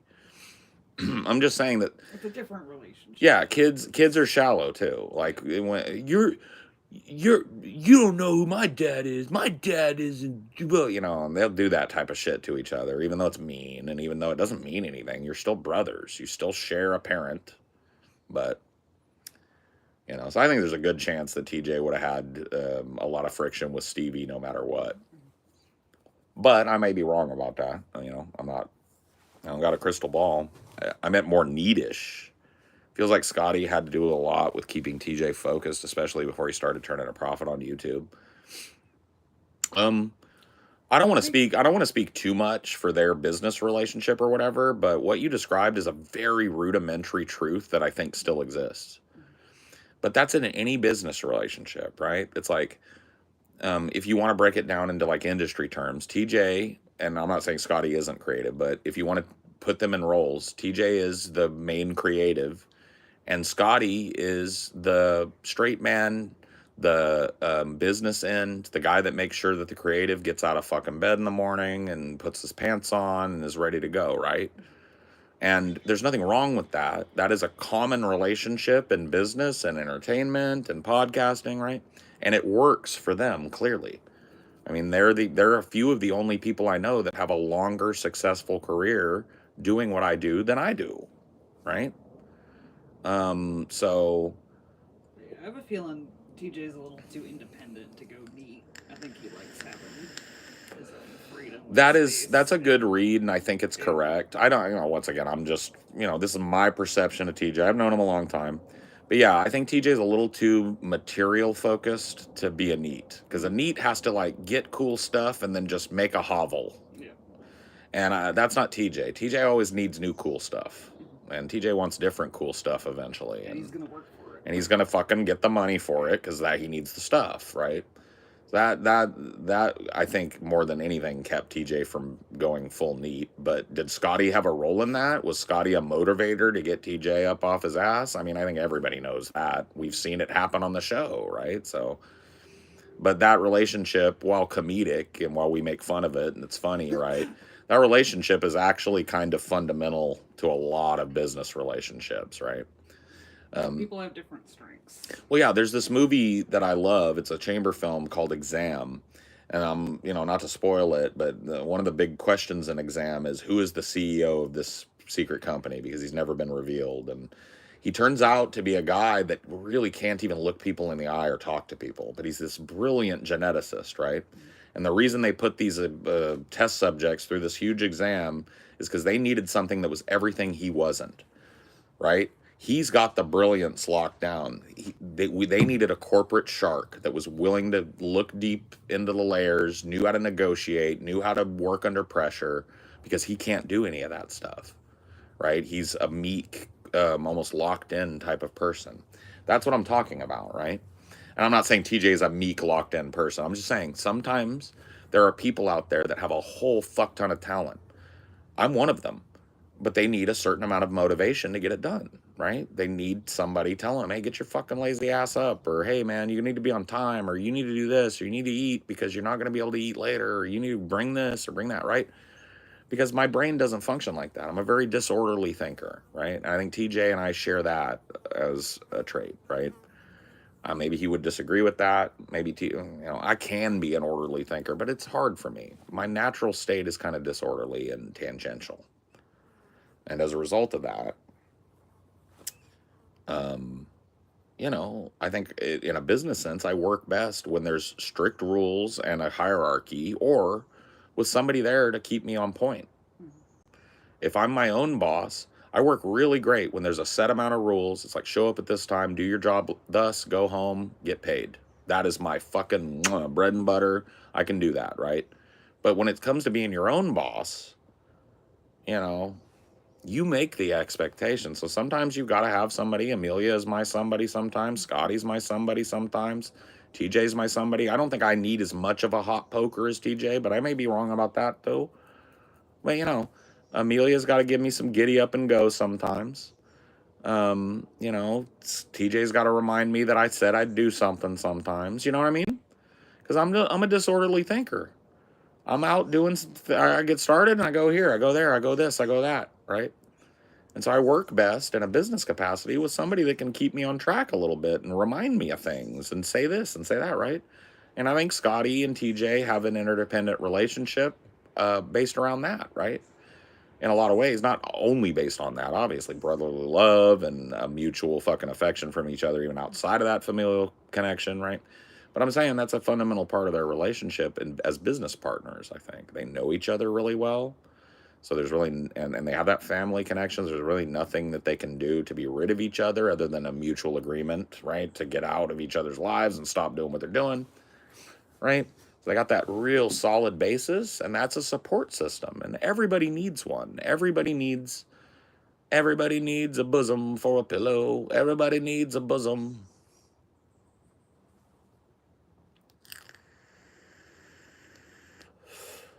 Thanks, Dylan. DFF versus Cinema for Cynics. What? What do you mean? What do you mean versus? You think you do the YouTube thing by yourself without a partner to keep you accountable? Could I theoretically? Yeah. Do I think I'd be really good at it? And do I think I could keep it sustainable all by myself? Probably not. But I think, here's what I think. I think I could get it big enough to where I could maybe bring somebody in that was a little more orderly thinker and start paying them as a partner or some shit. Like, I think I could do that. In fact, I know I could do that on my own. Okay. But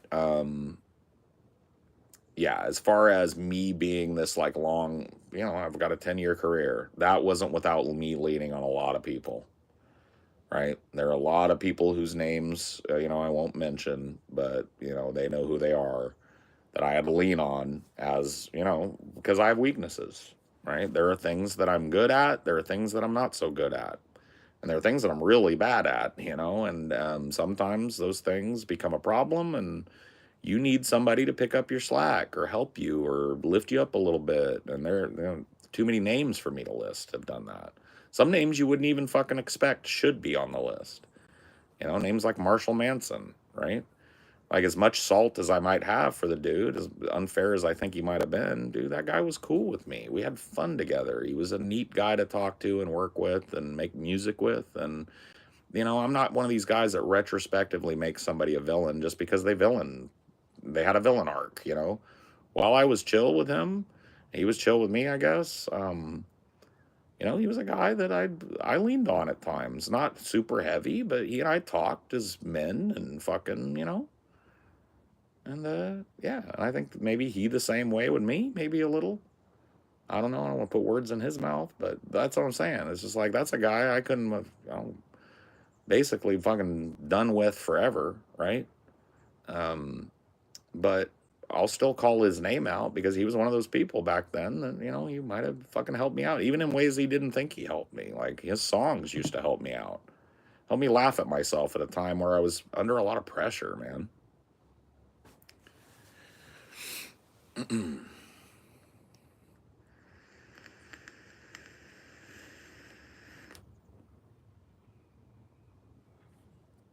Yeah.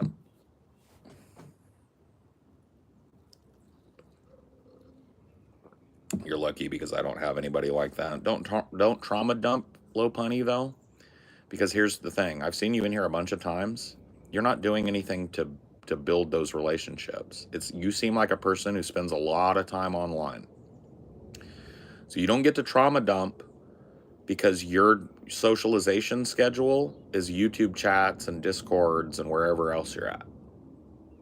Okay? I hate that we'll never hear Marshall's father again. That was fire. I mean, I think he put up like an archive or something. I don't know where the link is, but you go over his channel, it's probably there. I may be mistaken about that, though. That was months ago, so that may be gone. But yeah, I don't know.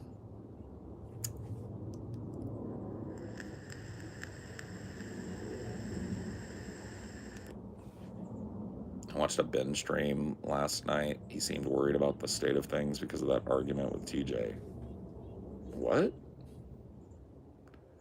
Ben had an argument with TJ? I'm unaware of that, so I didn't hear about that. And you don't seem like a person who would come in here to like stir shit up, so explain, like, what happened? Appreciate the fact that you've been giving me time and shit on your channel and doing cross appeal. It feels like you're carrying on the tradition of bigger YouTube. Well, that's how I got lifted. No, the argument you and TJ had. No, the argument between you and TJ where he cut you off. Oh.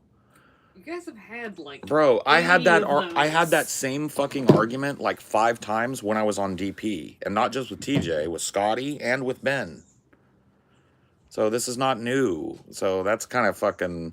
I think that's a little bit muckrakey. Mm-hmm. That's a little bit looking for fire where there ain't no smoke.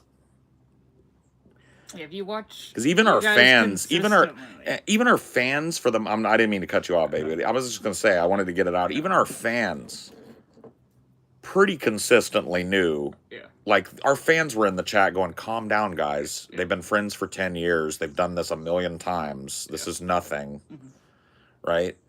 And Ben knows that about us too. Our whole fucking show was about fighting. So I'm not trying to, dude, if you're misquoting Ben, by the way, femboy, you're going to get banned. I'm not even kidding. I don't care that you're around a lot. If I find out that Ben didn't say these things or that you're twisting it in some way to make drama between me and him or TJ and him, you're going to get fucked. Yeah, you'll go back through the laws. You better hope that you brought that up. I'm not going to do it. But I say shit, and Ben comes in here sometimes, and if he hears I said this shit and you misrepresented him, you're banned. I don't talk shit. So you better hope that you came in here with the real info that you just gave me. Because if it was something else, you're gonna be in trouble with me. I don't like that, dude. Don't come in and, like, if there's drama, let's talk about it. But don't come in making drama. I'm not saying that's what you did. Maybe he was butthurt about it. I don't know. But it's just a warning to, if that don't ever turn up and he comes in here and goes like, hey, that was all bullshit and I can't find it, you're gone. I don't care who you are or how long you've been in here. You're gone. So you better hope. That's on you, though. I gave my take to what you told me happened. If it didn't happen that way, and I can't prove that it happened that way when I go looking, that ain't good. Want me to fix anything to eat before the show? Do you have a bagel? Yeah. Yeah. I'll do a bagel. If that's okay. Mm-hmm. Whole bagel? Yeah, if that's okay. Yeah.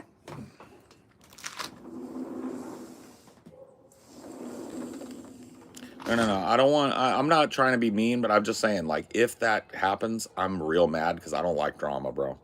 I never want to be the vector or stirrer up of drama. So we gotta fucking really chill on that shit if true. Right? I don't mind you if Ben said something on one of his shows. I don't mind you coming over here and telling me what he said. But if he wasn't butthurt about it or he didn't make a big deal about it, it was an offhanded comment and you're reading into it, you and I are at least gonna have words. And I may just fucking.